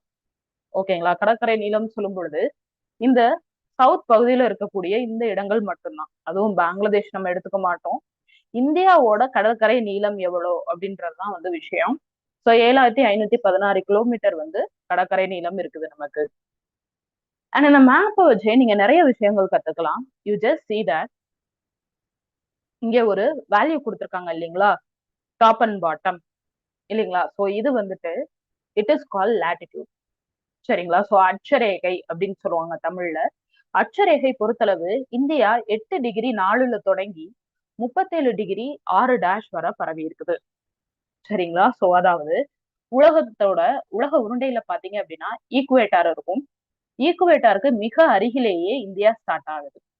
சரிங்களா? ஸோ ஈக்குவேட்டாருக்கு மிக அருகில ஸ்டார்ட் ஆகும். So that is why the southern part started with 8°4'. சரிங்களா? ஸோ ஈக்குவேட்டார்ல இருந்து தான் 0°ல இருந்து மேல இங்க சென்ட்ரல்ல போலார்ல 90° வரை உங்களுக்கு இன்க்ரீஸ் ஆகும். ஓகேங்களா? ஸோ அந்த விதத்துல பார்த்தோம் அப்படின்னா இந்தியா ஸ்டார்ட் வித் 8°4', மேல 37°6' சொல்லி நீங்க எடுத்துக்கலாம். சரிங்களா? ஸோ அதே மாதிரி ஈஸ்ட் அண்ட் வெஸ்டர்ன் எக்ஸ்டென்ட் பாத்தீங்க அப்படின்னா இதை லாங்கிடியூடுன்னு சொல்லுவாங்க, தீர்க்க ரேகை சொல்லுவாங்க, தீர்க்க ரேகைன்னு சொல்லுவோம். இந்த தீர்க்க ரேகை பொறுத்தளவு இந்தியா 68°7' இருந்து 97°25' வரை பரவி இருக்குது. ஸோ இந்த பரவல் பத்தின கேள்விகளும் கேட்கலாம். அண்ட் நீளம் பாத்தீங்க அப்படின்னா நார்த் டு சவுத். சரிங்களா? நார்த் டு சவுத் வந்துட்டு 3214 கிலோமீட்டர், 3214 கிலோமீட்டர் இருக்குது. அண்ட் ஈஸ்ட் டு வெஸ்ட், கிழக்கு மேற்காக 2933 கிலோமீட்டர் இருக்குது. ரொம்ப பெரிய வித்தியாசம் கிடையாது. ஆனா நார்த் டு சவுத் தான் ரொம்ப அதிகமா இருக்குதுன்றதை ஞாபகம் வச்சுக்கோங்க.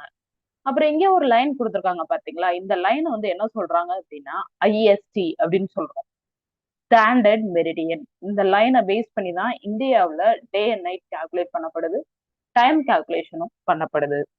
சரிங்களா? சோ அதை பாக்குறதுக்கு முன்னாடி இந்தியாவோட நெய்பர்ஸ் நம்ம பார்த்துடலாம். இந்தியாவோட நெய்பர்ஸ் சொல்லும் பொழுது பார்டர் ஷேரிங் கண்ட்ரிஸ், இந்தியாவுக்கு மிக அருகில் உள்ள நாடுகள் அது எல்லாமே பாத்தீங்க அப்படின்னா ஆப்கானிஸ்தான், பாகிஸ்தான், நேபாள், சைனா, பங்களாதேஷ், பூட்டான் அண்ட் கடல் பகுதியில ஸ்ரீலங்காவும் மால்தீவ்ஸும் இருக்காங்க. சரிங்களா? சோ ஸ்ரீலங்கா, மால்தீவ்ஸ் கடற்பரப்பை வந்து நம்மளோட ஷேர் பண்றாங்க. So let us come back to this. இந்தியாவோட பார்டர் ஷேர் பண்ற கண்ட்ரிஸ் எல்லாம் யாருன்னு பாத்திரலாம். ஸோ இதுல ஆப்கானிஸ்தான் ரொம்ப ஒரு மிக குறுகிய நிலப்பகுதியை தான் ஷேர் பண்றாங்க. இங்க பாத்தீங்கன்னா தெரியும், இவ்வளவுதான். ஸோ பாகிஸ்தானும் பங்களாதேஷும் சைனாவும் மிகப்பெரிய அளவுல பார்டர் ஷேர் பண்றாங்க. அண்ட் இங்க ஒரு டேப்லோ காலம் கொடுத்துருக்கு இல்லைங்களா, இது டிஸ்டன்ஸ் வைஸா எவ்வளவு பார்டர் ஷேர் பண்றாங்கன்ற அமௌண்ட் கொடுக்கப்பட்டிருக்கு. ஸோ நீங்க மேப் வைஸ் பாத்தீங்கன்னா பாகிஸ்தான் தான் நிறைய ஷேர் பண்ற மாதிரி தெரியும். இவ்வளவு இடம் இருக்குல்ல, அப்ப பாகிஸ்தான் தான் நிறைய ஷேர் பண்ணுவாங்க அப்படின்ற மாதிரி தெரியும். ஆக்சுவலா அது கிடையவே கிடையாது. பங்களாதேஷ் தான் 4096 கிலோமீட்டர் பார்டர் நம்மளோட ஷேர் பண்றாங்க. த ரீசன் இஸ் அந்த நாடே நம்ம நாட்டுக்குள்ளதான் இருக்கு. ஸோ அதோட பார்டர் ஆகட்டும், நெளிவு சுழிவுகள் எல்லாமே நம்ம நாட்டுக்குள்ளதான் வரும். பார்டர்னு சொல்லப்பட்ட அந்த லைனை கால்குலேட் பண்ணும்போது it becomes a very long line. சரிங்களா? ஸோ அதனால பங்களாதேஷ் தான் மிக அதிகமாக பார்டர் ஷேர் பண்ற கண்ட்ரி. அதே மாதிரி மிக குறுகிய அளவு பார்டர் ஷேர் பண்றது ஆப்கானிஸ்தான், வெறும் 106 கிலோமீட்டர் தான் ஷேர் பண்ணுது. சரிங்களா? ஸோ ரொம்ப பெருசா இல்லை. இங்க இருந்து நம்ம விழுப்புரம் போறோம்னா அவ்வளவுதான் அந்த பார்டரே. சரிங்களா? ஒரு மணி நேரம் 1.5 மணி நேரத்துல நம்ம கடந்துடலாம். அவ்வளவுதான் வந்து ஆப்கானிஸ்தானோட நமக்கு பார்டர் இருக்குது. And coming to the time meridian, அங்க ஒரு லைன் போச்சு இல்லைங்களா, இதுதான் ஐஎஸ்டின்னு சொல்றோம், இந்தியன் ஸ்டாண்டர்ட் டைம் லைன் அப்படின்னு சொல்லுவாங்க. சரிங்களா? ஸோ இந்த மெரிடியனோட லிமிட் என்ன அப்படின்னு பாத்தீங்கன்னா 82°30' அப்படின்னு சொல்லப்படுது. 30' ஈஸ்ட்ன்னு சொல்லுவாங்க. இது மூலமா நம்மளோட டைம் கால்குலேட் பண்றாங்க. அதாவது ஒரு டிகிரியை பொறுத்தளவு 4 நிமிடங்கள் எடுத்துக்கொள்ளும். சரிங்களா? தீர்க்கரேகைங்கும் பொழுது இப்படி இன்னொரு தீர்க்கரேகை பக்கத்துல இருக்குன்னா அதுல இருந்து இங்க வர்றதுக்கு குறைந்தபட்சம் 4 நிமிடங்கள் ஆகும். சரிங்களா? சோ சூரியனுக்கு பூமி சுழலும் பொழுது இந்த தீர்க்கரேகை, ஒரு தீர்க்கரேகை கிராஸ் ஆகுறதுக்கே 4 நிமிஷம் ஆகுது. அப்படி பார்க்கும் பொழுது இந்தியா முழுவதுமாக 29 டிஸ்டன்ஸ்ல இருக்கு. சரிங்களா? சோ அதனால என்ன ஆகுதுன்னு பாத்தீங்கன்னா அருணாச்சல் பிரதேஷ்க்கும் குஜராத்துக்கும் மிகப்பெரிய டைம் டிஃபரன்ஸ் இருக்கும். அங்க உங்களுக்கு சூரியன் உதயமாகிறது 6 மணிக்கு உதயம் ஆயிடுச்சுன்னா இங்க அப்பதான் 4 மணி நடக்கும். ஆல்மோஸ்ட் 2 hours நமக்கு டிஃபரன்ஸ் இருக்கு. சரிங்களா? So 116 minutes. சோ இங்க வந்து 6 மணினா இங்க 4 மணி தான் நடந்துட்டு இருக்கும். சூரியன் இங்க இருந்து கொஞ்சம் கொஞ்சமா கிராஸ் பண்ணி இங்க வரும் பொழுதுதான் இங்க 6 மணி ஆகும். சோ இங்க 6 மணி ஆகும் பொழுது அங்க +2, இன்னும் ஒரு 2 மணி நேரம் எக்ஸ்ட்ரா போயிடும். 8 மணி நேரமாக இருக்கும். சரிங்களா? சோ அதனால நல்லா ஞாபகம் வச்சுக்கோங்க. இந்த டைம் டிஃபரன்ஸ் வந்து இந்தியாவை பாதிச்சிடக்கூடாது, ஒவ்வொரு ஸ்டேட்லயும் இருக்கக்கூடிய டைமை பாதிக்க கூடாதுன்றதுனால இந்தியாவுல மிக நடுவுல செல்லக்கூடிய இந்த ஒரு தீர்க்கரேகைய இந்தியன் டைம் லைனா எடுத்திருக்கோம். சோ அதை வச்சுதான் இந்தியால எந்த இடத்துல என்ன நிகழ்வுகள் நடந்தாலும் இந்த டைம் பேஸ்டா தான் நம்ம கால்குலேட் பண்ணணும். சரிங்களா? சோ அததான் இந்தியன் ஸ்டாண்டர்ட் மெரிடியன் அப்படின்னு சொல்றாங்க. அது எக்ஸாக்டா மிர்சாப்பூர் அப்படின்னு சொல்லப்படுற உத்தரப்பிரதேஷ்ல இருக்கக்கூடிய ஒரு இடத்தின் வழியாக தான் போகுது. ஓகேங்களா? So which is call Mirzapur. இது போற ஸ்டேட்ஸ் எல்லாமே ஞாபகம் வச்சுக்கோங்க. இது பேஸ்டாவும் கேள்விகள் வந்திருக்கு. இது உங்களுக்கு ஜெனரல் நாலேஜ்லயும் கூட கேட்கலாம். சரிங்களா? ஒரு டபுள் போனஸ் மாதிரி தான். ஜியோகிராபி நீங்க ஹிஸ்டரிக்கு மட்டும் படிக்கல, ஜெனரல் நாலேஜுக்கும் சேர்த்து படிக்கிறீங்கன்னு நீங்க ஞாபகம் வச்சுக்கலாம். சோ மிர்சாப்பூர் வழியா போகுது. அதே மாதிரி இந்த மிர்சாப்பூர் உத்தரப்பிரதேஷ்ல இருக்குது. என்னென்ன ஸ்டேட் வழியா போகுதுன்னு பாத்தீங்கன்னா உத்தரப்பிரதேஷ், மத்திய பிரதேஷ், சத்தீஸ்கர், ஒரிசா, ஆந்திர பிரதேஷ். சரிங்களா? சோ தெலுங்கானா தொடர மாதிரி இருக்கலாம், ஆனா தொடவே இல்லை. சரிங்களா? சோ அந்த ஸ்டேட்ல ஞாபகம் வச்சுக்கோங்க. இது பேஸ்டா எந்த ஸ்டேட் வழியா போகலன்னு கேட்கலாம். ஒருவேளை ஆப்ஷன்ல தமிழ்நாடு இருந்துச்சுன்னா தமிழ்நாடு வழியா அது போகல.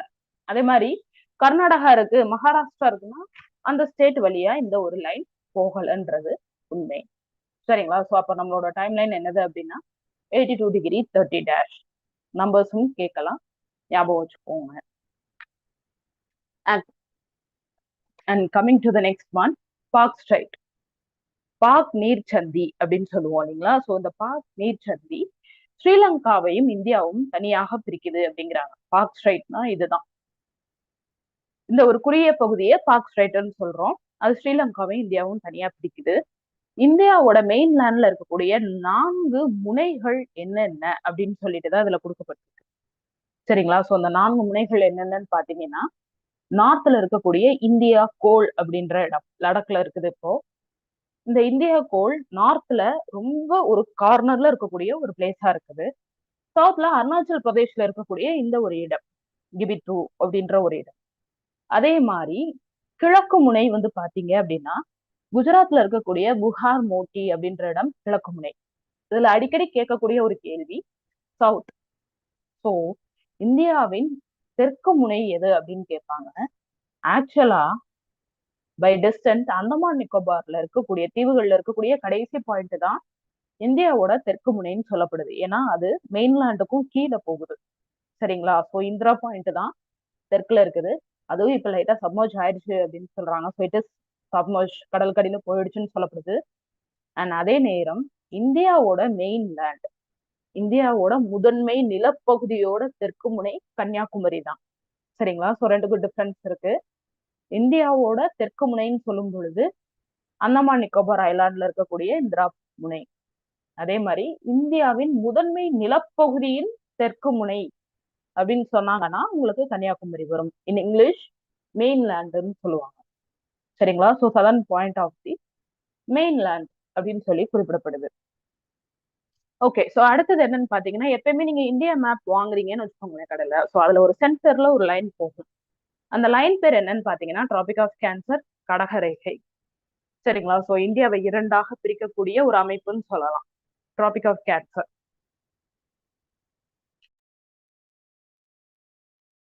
ஓகே, ஸோ இப்ப இந்தியாவின் புவியியல் அம்சங்கள் என்னென்னு பாத்தீங்கன்னா, இந்த 6 அம்சங்களும் இந்தியாவோட புவியியல் அம்சங்கள்னு சொல்லப்படுது. அதாவது பிசிக்கல் ஃபீச்சர்ஸ். நார்த்தை பொறுத்தளவு இமயமலை, சிந்து கங்கை சமவெளி, தார் பாலைவனம், தக்கான பீடபூமி, கடற்கரை சமவெளிகள், அப்புறம் தீவுகள்.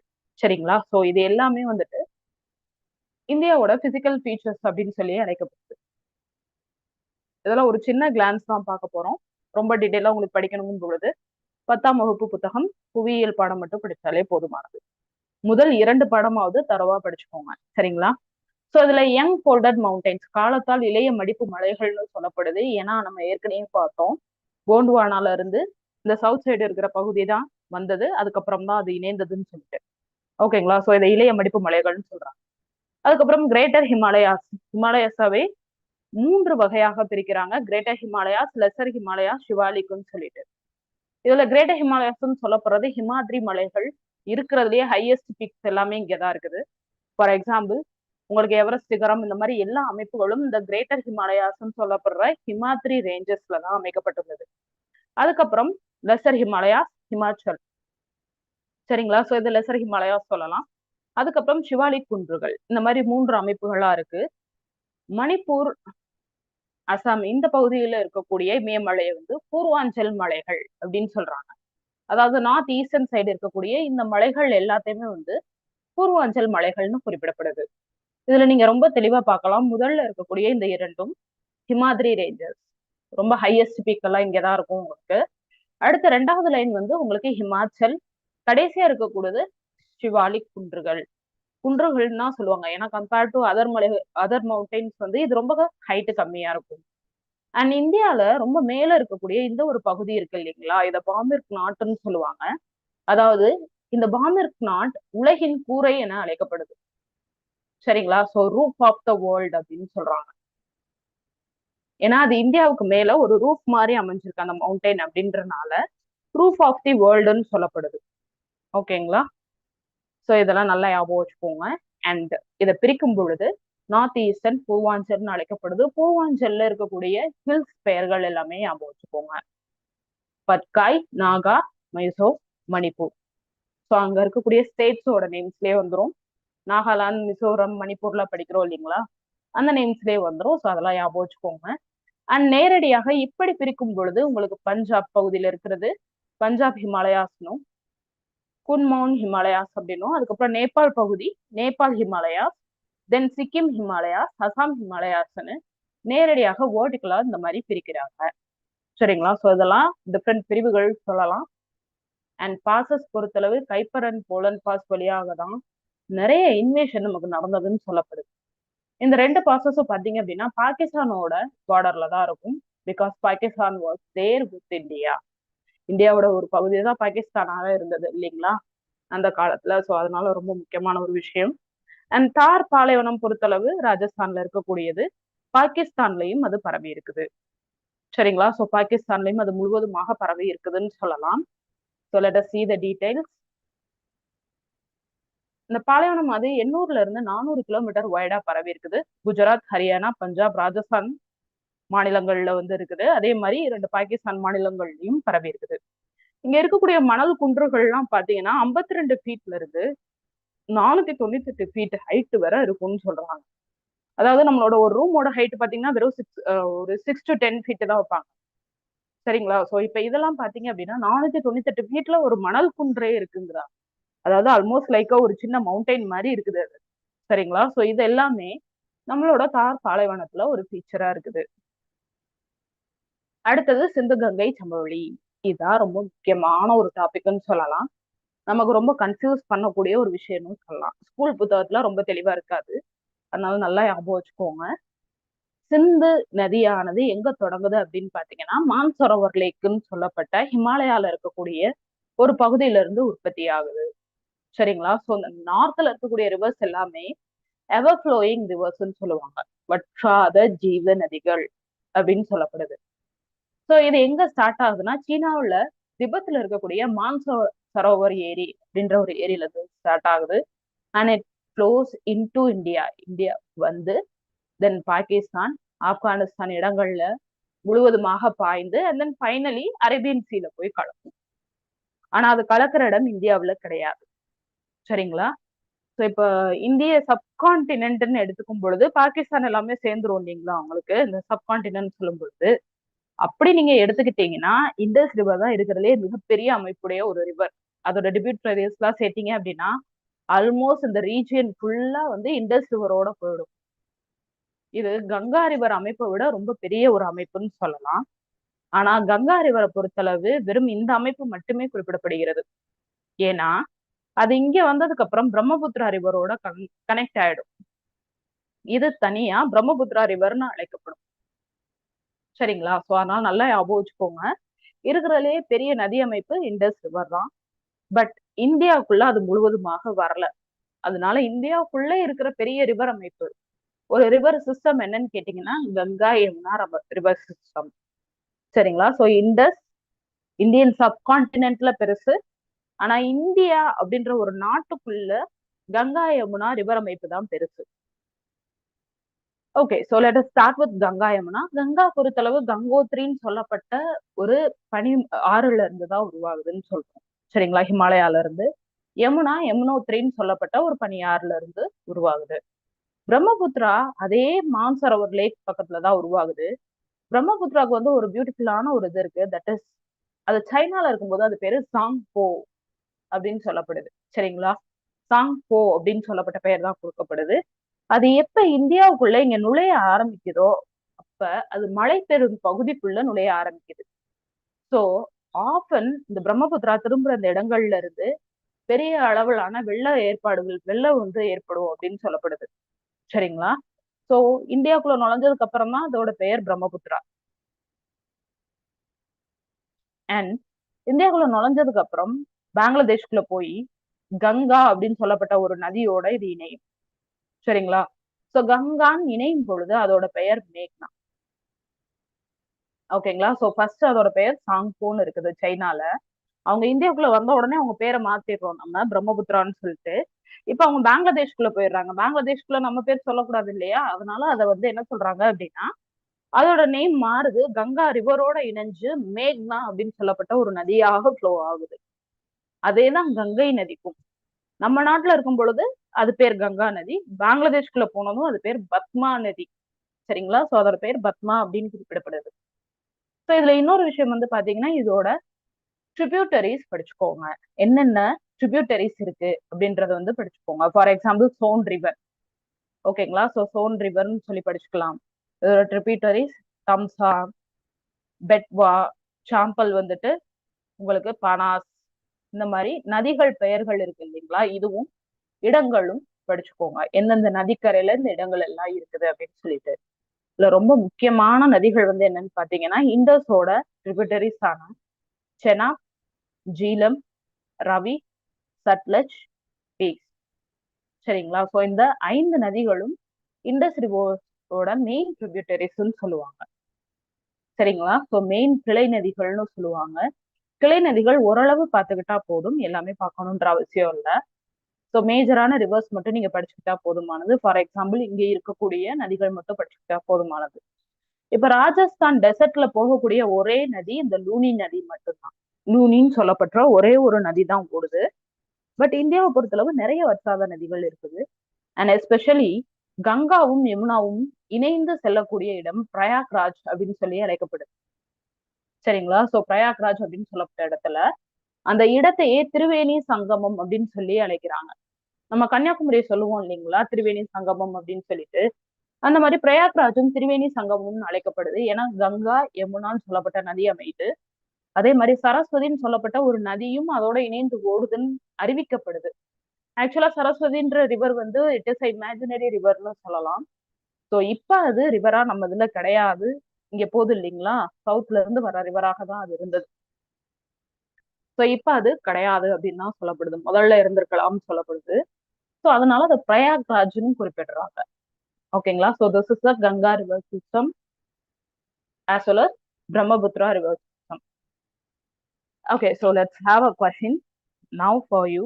ஒரு சின்ன கொஸ்டின் ஆன்சர் இருக்கட்டும். What is the name of Brahmaputra in China? சைனால பிரம்மபுத்திரா நதியின் பெயர் என்ன? ஸோ இதுல ஆப்ஷன்ஸ் மட்டும் நீங்க போட்டா போதும். நம்பர் 1 இல்லைன்னா 2, 3, 4ன்னு நம்பர் போட்டா மட்டும் போதும். In your comments you can give the answer.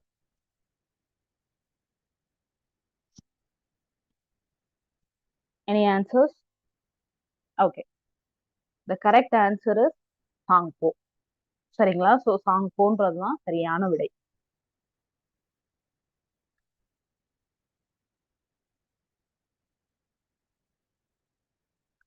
So next question.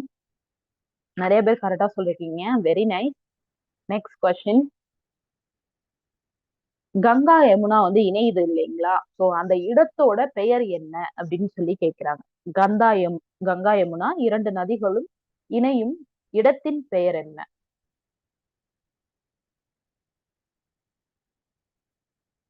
எக்ஸாக்ட்லிங்க, Prayagraj. சரிங்களா. ஸோ கங்கா யமுனா இணையிற இடத்தோட பெயர் பிரயாக்ராஜ். இப்ப மாடர்ன் அலகாபாத்னு கூட சொல்லலாம். அட் பிரசன்ட் அலகாபாத்துக்கு மிக அருகில இருக்கக்கூடிய இடம். சரிங்களா. ஸோ அது நல்லா ஞாபகம் வச்சுக்கோங்க. புவியியல் அந்த படங்கள்ல வந்து ரொம்ப தெளிவா கொடுத்துருப்பாங்க. And coming to the next one. Ganga நதியின் கிளை நதிகள் கீழுள்ளவைகளில் எது அல்ல? சரிங்களா. சோ கங்கா நதி இருக்கு இல்லைங்களா, அதோட ட்ரிபியூட்டரி எது கிடையாதுன்னு சொல்லி கேட்டிருக்காங்க. Which is not the tributary of Ganga? Kosi, Gandak, Chenab, Ram Ganga.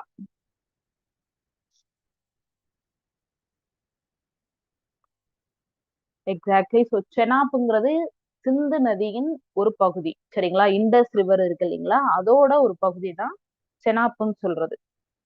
So அதான் சரியான ஒரு விடை. இது கங்கா ரிவர்ல வராது. ஓகேங்களா. ஸோ இப்ப அடுத்த கேள்வி. Which of the following was largest river system by area? So area wise பார்க்கும் பொழுது இருக்கிறதுலே மிகப்பெரிய நதி அமைப்பு இந்தியாவில் இருக்கக்கூடியது எது? இந்தியாவில் இருக்கக்கூடியது மறக்க வேண்டாம். In India which is the largest main river system?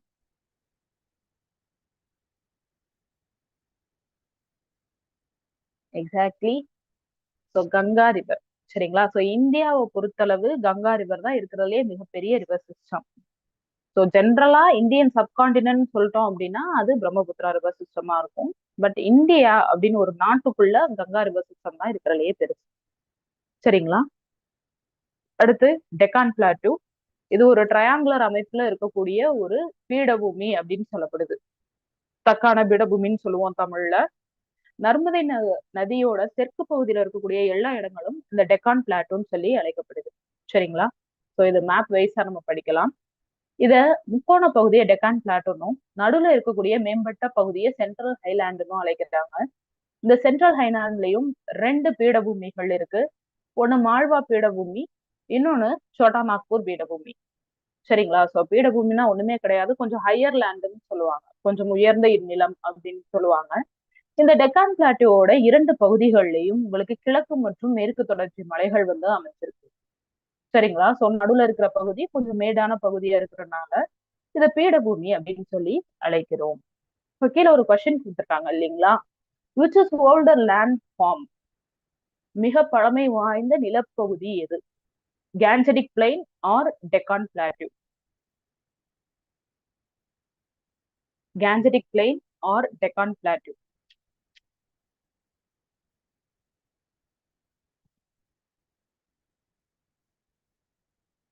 Okay, நிறைய answers and let us see the answer. Deccan plateau தான் மிக பழமையான பகுதி. என்ன காரணம்னு கேட்டீங்க அப்படின்னா, இந்தியா தனியாக பிரிந்து வரும் பொழுது முதல்ல ஹிமாலயன் மவுண்டெயின்ஸே கிடையாது. உங்களுக்கு இந்த கேன்ஜெடிக் பிளைன், கங்கா ரிவர் சமவெளி இருக்கு இல்லைங்களா, அந்த நதி சமவெளியானது ஹிமாலயன் மவுண்டன்ல இருந்து ரிவர் ஃபார்ம் ஆகி, ரிவர் மூலமா தான் அந்த சமவெளி ஃபார்ம் ஆச்சு. ஸோ ஹிமாலயன் மவுண்டன் விட எங்க இருந்தா வந்து இந்த கங்கா யமுனா சமவெளி நதிகள் எல்லாமே. சரிங்களா? ஸோ அப்படி பார்த்தோம்னா டெக்கான் பிளாட்டோ தான் மிக பழமையான நிலப்பகுதி. ஓகேங்களா? ஸோ அதனாலதான் சொல்லுவாங்க இல்லைங்களா, குமரி கண்டம் தமிழர்கள் வரலாறு எடுத்தோம் அப்படின்னா ரொம்ப பழமையான ஒரு வரலாறாக இருக்கும்னா நம்ம கூறுறோம். அதுக்கான ஒரு முக்கியமான காரணம் நம்மளோட நிலப்பகுதியே ரொம்ப பழமையான ஒரு நிலப்பகுதி. சரிங்களா? ஸோ ஹிமாலயன் மவுண்டன் அந்த ஒரு ரேஞ்சஸ் எல்லாமே ரொம்ப லேட்டஸ்ட் டைம் பீரியட்ல உருவானதுதான் அதெல்லாம்.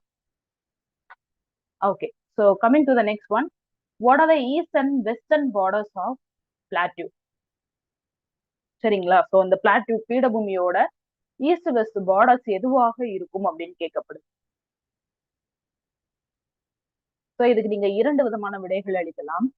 முதல் விஷயம் என்ன அப்படின்னு பாத்தீங்கன்னா, கிழக்கு மேற்கு தொடர்ச்சி மலைகள், காட்ஸ்ன்னு சொல்லுவாங்க, ஈஸ்டர்ன் அண்ட் வெஸ்டர்ன் காட்ஸ். இல்ல அப்படின்னா கடற்கரை சமவெளிகள் அப்படின்னு சொல்லிடலாம், கோஸ்டல் பிளைன்ஸ் சொல்லலாம். ஸோ இந்த மாதிரி வித்தியாசங்கள் வந்து இருக்குது. சரிங்களா? ஸோ இது இரு பகுதிகளும் இந்த மலைகளும் சமவெளிகளும் அமைந்து நிலப்பாங்க வந்து வேறுபடுத்துதுன்னு சொல்லலாம். ஓகேங்களா? ஸோ இப்ப ரிவர்ஸ் பொறுத்தளவு சவுத் இந்தியால வற்றாத ஜீவ நதிகள் நிறைய கிடையாது. ஸோ சீசனல் ரிவர்ஸ் தான் சொல்லுவாங்க, சூழ்நிலைக்கு ஏற்ப பாயக்கூடிய நதி அமைப்புகள் தான் இங்க ஜாஸ்தி. ஸோ ரெயின் சீசன் அப்ப நிறைய வாட்டர் போகும். அதுக்கப்புறம் ரெயின் சீசன் இல்லைன்னு பாத்தீங்கன்னா நம்ம ஊர்ல எல்லாம் ஆத்துல இறங்கி பசங்க கிரிக்கெட் விளையாடுறாங்க இல்லைங்களா, அந்த மாதிரி இருக்கும். யோசிச்சு பாருங்க, கங்கை நதியில எல்லாம் அவங்க ஆத்துக்குள்ள இறங்கி போய் கிரிக்கெட் விளையாட முடியுமா? ஏன்னா அது வற்றாத ஜீவ நதி. அதுக்குள்ள அவ்வளவு ஒரு வாட்டர் போய்கிட்டே இருக்கும், கண்டினியூஸா வாட்டர் போய்கிட்டே இருக்கும். ஏன்னா பனிமலையில இருந்து உருவாகி வந்தது. நமக்கு அப்படி கிடையாது.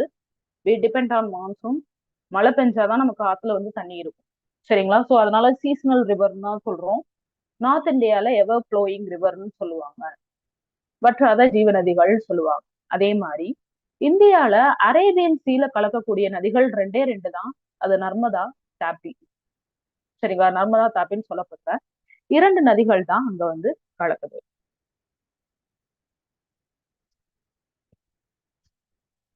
ஓகேங்களா? ஸோ இதுவும் அதே இதுதான். வெஸ்டர்ன் ஈஸ்டர்ன் காட்ஸ் அந்த மலைப்பாங்குகள் மேப் வைஸ் படிக்கிறதுக்கு கொடுக்கப்பட்டிருக்கு. இது ஜாயின் பண்ற இடம் அந்த நீலகிரி ஹில்ஸ்ல தான் வந்து ஜாயின் பண்ணுதுன்னு சொல்லப்படுது. அதே மாதிரி கிழக்கு ஆறுகளோட குறுக்கீட்டாலதான் ஈஸ்டர்ன் காட்ஸ் விடுபட்டு இருக்குதுன்னு குறிப்பிடப்படுது. வெஸ்டர்ன் காட்ஸ் வந்து உங்களுக்கு கண்டினியூஸா இருக்கும். ஈஸ்டர்ன் காட்ஸ்ல பாத்தீங்கன்னா இங்கெல்லாம் வந்து விடுபட்டு இருக்கும். எங்கெல்லாம் விடுபட்டு இருக்கோ அங்கெல்லாம் ஒரு ரிவரை நீங்க பார்க்க முடியும்.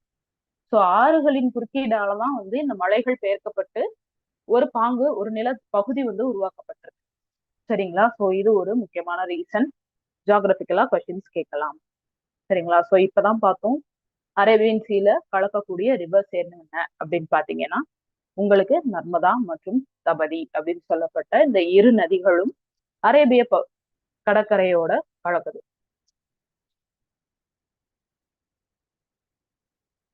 Coastal plains. இந்த கோஸ்டலையுமே இன்னொரு விஷயம் இருக்குது. என்ன அப்படின்னு பாத்தீங்கன்னா, குஜராத்ல குச்சுன்னு சொல்லுவாங்க கடற்கரைய. அண்ட் கத்தியவார் பகுதின்னு சொல்லப்படுறது கீழே இருக்கக்கூடிய இந்த பகுதி. ஜென்ரலா இங்க இருக்கக்கூடிய 2 கோஸ்டா பிரிக்கிறாங்க, 2 கடற்கரை பாங்காக பிரிக்கிறாங்க. கேரளா பக்கம் இருக்கக்கூடியது மலபார் கோஸ்ட், மேல இருக்கக்கூடியது கொன்கன் கோஸ்ட் அப்படிம்பாங்க. ஏன்னா கோவா இங்க இருக்கும் இல்லைங்களா, கோவா ஆகட்டும் இந்த கடற்கரை பகுதியில மக்கள் பேசக்கூடிய மொழி கொன்கன் மொழி அப்படின்னு சொல்லுவாங்க, கொன்கனி அப்படின்னு சொல்லுவாங்க. அதனால அந்த கோஸ்ட கொன்கன் கோஸ்ட் அப்படின்னு சொல்றாங்க. இதே நம்ம ஈஸ்டர்ன் சைடு வந்துட்டோம் அப்படின்னா, நம்ம தமிழ்நாடு பக்கம் வந்துட்டீங்கன்னா தமிழ்நாடோட கடற்கரை கோரமண்டல் கோஸ்ட்ன்னு தான் அழைக்கப்படுது. இது வந்து ஒரு ஹிஸ்டரியே இதுக்கு பின்னாடி இருக்குன்னு சொல்லலாம். அந்த பேருக்கு பின்னாடி என்ன விஷயம்னு பாத்தீங்கன்னா, சோழர்களோட கடற்கரை தான் இந்த சோழ கடற்கரைன்னு அழைக்கப்பட்டதுதான் பிற்காலத்துல கோரமண்டல் கடற்கரை அப்படின்னு அழைக்கப்பட்டதுன்னு சொல்றாங்க. சரிங்களா? சோ சோழ கடற்கரை கோரமண்டல் கடற்கரையாக மாற்றப்பட்டது அப்படின்னு சொல்றாங்க. அதே மாதிரி நார்த் சைடு வந்து நாதன் சர்க்காஸ்ன்னு சொல்றாங்க. அதுக்கு மேல இருக்கக்கூடிய சில பாங்கான பகுதிகளை உட்கல் பிளெயின் அப்படின்னு சொல்லி அறிவிக்கிறாங்க. சரிங்களா? சோ இதெல்லாம் கடற்கரைகள் எத்தனை விதமாக பிரிக்கப்பட்டிருக்குன்னு சொல்லப்பட்டது. ஓகே, சோ இப்ப கோஸ்டல் லைன் எடுத்துக்கிட்டீங்கன்னா இதுல ஜெனரல் நாலேஜ் கொஸ்டினாவும் நீங்க கன்சிடர் பண்ணலாம். கோஸ்டல் லைன்ல கடற்கரை நீளமானது 7516 கிலோமீட்டர். இது நீங்க எல்லா ஐலாண்ட்ஸையும் சேர்த்தீங்கன்னா அதோட சேர்ந்து கிடைக்கக்கூடியது. இப்ப அந்தமான் நிக்கோபார் லட்சத்தீவு ஐலாண்ட் எல்லாம் இருக்கு இல்லைங்களா, அதெல்லாம் நம்ம ரிஜெக்ட் பண்ணிட்டோம் அப்படின்னா நம்மளோட கடற்கரை நீளம் இந்தியாவோட மெயின்லேண்டோட நீளம் 6100 கிலோமீட்டர் தான். ஓகேங்களா? சோ அதே மாதிரி ஒரு மாநிலம், மிகப்பெரிய கடற்கரையை கொண்ட ஒரு மாநிலம் எதுன்னு கேட்டீங்கன்னா குஜராத் தான். நமக்கு மேப் பார்த்தோம்னா அப்படி தெரியவே தெரியாது, நீங்க பார்த்தாலே தெரியும். தமிழ்நாடு இல்லைன்னா ஒடிசா, ஆந்திரா இந்த ஸ்டேட் தான் வந்து பெரிய கடற்கரை வச்சிருக்குன்னு நம்ம நினைப்போம். பட் அது கிடையாது. குஜராத்ல பாத்தீங்கன்னா already there is a curve. இங்க வந்து ஒரு பெரிய கர்வ் உள்ள போயிட்டு மறுபடியும் மீண்டு வருது. அதனால அதை ஸ்ட்ரைட் லைன் ஆக்கணும்னா that becomes the largest coastal line. சரிங்களா? சோ குஜராத்ல தான் மிகப்பெரிய வந்து அந்த லைன் இருக்குதுன்னு சொல்லலாம். அதே மாதிரி தமிழ்நாடு 2வது நீளமான கடற்கரையை கொண்ட மாநிலம். சரிங்களா? சோ தமிழ்நாடு பொறுத்தளவு 2வது நீளமான கடற்கரை. ஒரு பீச் இருக்கிறதுலே பெரிய பீச் எதுனா இந்தியாவிலேயே லாங்கஸ்ட் பீச் உங்களுக்கு மெரினா பீச் தான். சரிங்களா? சோ சென்னையில இருக்கக்கூடிய மெரினா பீச் வேர்ல்டு லெவல்ல செகண்ட் லார்ஜஸ்ட் ஆர் லாங்கஸ்ட் பீச்னு சொல்லலாம். மெரினா பீச் தான் உலகத்திலேயே 2வது மிக நீளமான கடற்கரை. சரிங்களா? So now there is a question given. Sundarban சதுப்பு நிலங்கள் ஓகேங்களா, சோ எந்த ஒரு இடத்துல லொக்கேட் ஆயிருக்கு, எந்த ஸ்டேட்ல இருக்குது? சுந்தர்பன் ரெயின் ஃபாரஸ்ட், சுந்தர்பன் சதுப்பு நிலங்கள், சதுப்பு நில காடுகள் எங்கு இருக்குது அப்படின்றது கேள்வி. And exactly Sundarban rain forest ரொம்ப ஃபேமஸான ஒரு rain forest which is in Bengal. சரிங்களா? ஸோ பெங்கால்ல இருக்குது. எக்ஸாக்ட்லி, ஸோ வெஸ்ட் பெங்கால்ல இருக்குது. நான் தீவுகளுக்குள்ள வந்துட்டோம் அப்படின்னா லட்சத்தீவு ஐலாண்ட் 36 தீவுகள் அதுல இருக்குது. சரிங்களா? ஸோ இதை பவளத்தீவுகள்னு சொல்றோம், கோரல் ஐலாண்டுன்னு. அரேபியன் சீல இருக்கக்கூடிய இந்த தீவுகளை லட்சத்தீவுன்னு சொல்றாங்க. காவரட்டி அப்படின்றதான் இதோட கேபிட்டலா இருக்கு. சரிங்களா? ஸோ காவரட்டிங்கிறதான் லட்சத்தீவோட கேபிட்டல். இதுல இருக்கக்கூடிய ஒரு பிட் ஐலாண்ட் அப்படின்னு சொல்லப்பட்ட ஒரு தீவானது ஒரு பறவைகளின் சரணாலயமாக விளங்குது. சரிங்களா? ஸோ எங்க வந்து பறவைகள் சரணாலயம் இருக்குதுன்னு கேட்கலாம், நல்லா ஞாபகம் வச்சுக்கோங்க. அந்தமான் நிக்கோபார் ஐலாண்ட் பொறுத்தளவு 572 தீவு கூட்டங்கள் சேர்ந்ததுதான் அந்தமான் நிக்கோபார் ஐலாண்ட். சரிங்களா? சோ இது பே ஆஃப் பெங்கால்ல இருக்குது. சப்மரைன் மவுண்டைன்ஸ் சொல்லப்படுது, அதாவது கடலுக்கு கீழேயும் மிகப்பெரிய அளவுல மலைகள் வந்து மேலிட்டு வந்திருக்கு அப்படின்னு சொல்றாங்க. போர்ட் பிளேயர் தான் அதோட கேபிட்டலா இருக்குது. ஓகேங்களா? So this is a map of Andaman and Lakshadweep. ஓகேங்களா? ஸோ பெரிய தீவு கூட்டங்கள் சேர்ந்ததுதான் இது எல்லாமே. ஆனா அந்தமான பொறுத்தளவு குட்டி குட்டியே நிறைய தீவுகள் சுத்தி இருக்கு. சரிங்களா? ஸோ இது எல்லாமே கொடுக்கப்பட்டிருக்கு. And with that we are finishing the geography, Indian geography ஒரு லெசனையே முடிச்சிருக்கோம்னு சொல்லி ஞாபகம் வச்சுக்கோங்க. ஓகேங்களா? ஸோ நீங்க ஒரு லெசன் அப்படியே ப்ராப்பரா எடுத்தா கூட போதும், மேக்சிமம் ஒரு 1.5 hours நீங்க முடிச்சிருவீங்க. சரிங்களா? ஸோ அதுல இருந்து 1 to 2 கேள்விகள் கண்டிப்பா கேட்பாங்க. ஸோ அதை நல்லா ரெஃபர் பண்ணிக்கோங்க. இப்ப நம்ம அடுத்த ஒரு முக்கியமான topic that is prehistoric பீரியட்னு சொல்லப்படுற வரலாற்றுக்கு முந்தைய காலம், அதுக்குள்ள நுழைய போறோம். சரிங்களா? ஸோ ஏற்கனவே இந்திய வரலாறுல 3 விதங்கள் சொன்னோம். ஏன்ஷியன்ட் பண்டைய கால வரலாறு, இடைக்கால வரலாறு, நவீன கால வரலாறு. சரிங்களா? சோ இதுல இருந்து நம்ம ஃபர்ஸ்ட் விஷயமா பண்டைய கால வரலாறு தான் பார்க்க போறோம். இந்த பண்டைய கால வரலாறையே 3 விதமாக பிரிக்கிறார். சரிங்களா? சோ அது என்னென்ன அப்படின்னு பாத்தீங்கன்னா, ஃபர்ஸ்ட் ப்ரீ ஹிஸ்டாரிக் பீரியட், வரலாற்றுக்கு முந்தைய காலம். 5,00,000 இருந்து 3,500 பிசி வரை வரலாற்றுக்கு முந்தைய காலம்னு அழைக்கப்படுது. அதுக்கப்புறம் புரோட்டோ ஹிஸ்டரி, வரலாற்றுக்கு இடைப்பட்ட காலம்.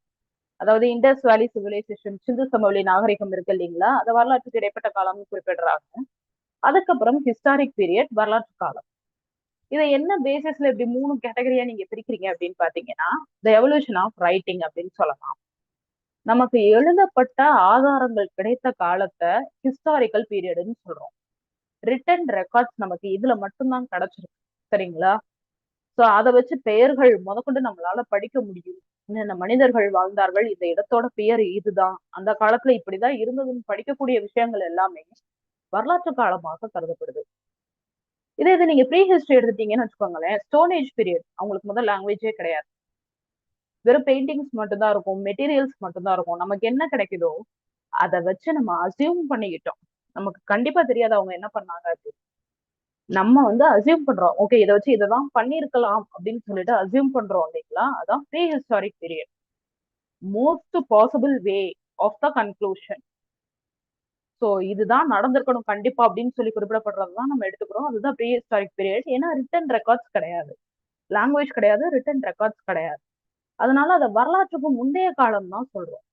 ஏன்னா ஹிஸ்டரின்னு சொல்லும் பொழுது இன்கொயரி அண்ட் ரைட்டிங் சொல்லியாச்சு. ஸோ ரிட்டன் ரெக்கார்ட்ஸ் இருக்கிறது தான் ஹிஸ்டாரிக் பீரியடு. இந்த மாதிரி ரெக்கார்ட்ஸ் இல்லாத காலத்தை ப்ரீ ஹிஸ்டாரிக் பீரியட்னு சொல்றோம்.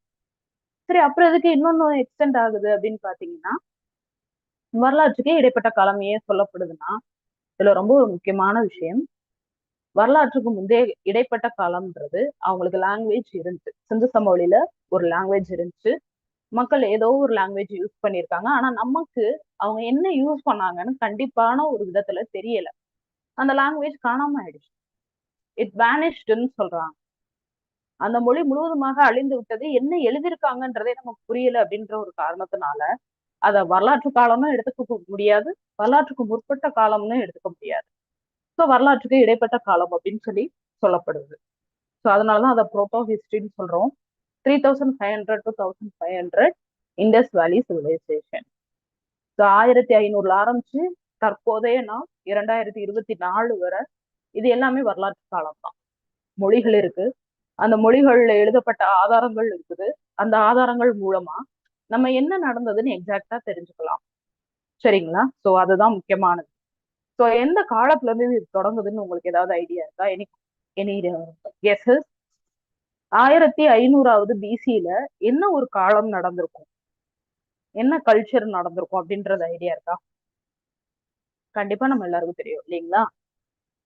சோ வரலாறு படித்த அனைவருக்குமே தெரியும், வேத காலம். வேத காலம் தான் நடந்தது. வேத காலத்துல இருந்து சான்ஸ்கிரிட் லாங்குவேஜ், அதுல எழுதப்பட்ட வேதங்கள் நமக்கு மிகப்பெரிய ஆதாரமாக இருக்குது.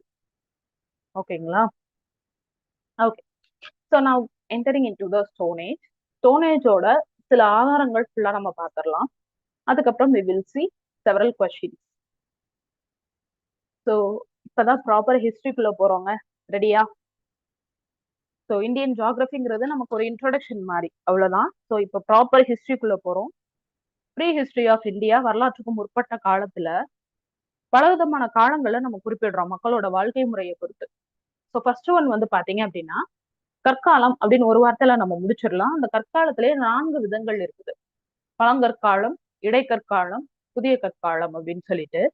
ஸோ அந்த Greek and Latin words palaeolithic, mesolithic, neolithic அப்படின்னு சொல்லி குறிப்பிடுறாங்க.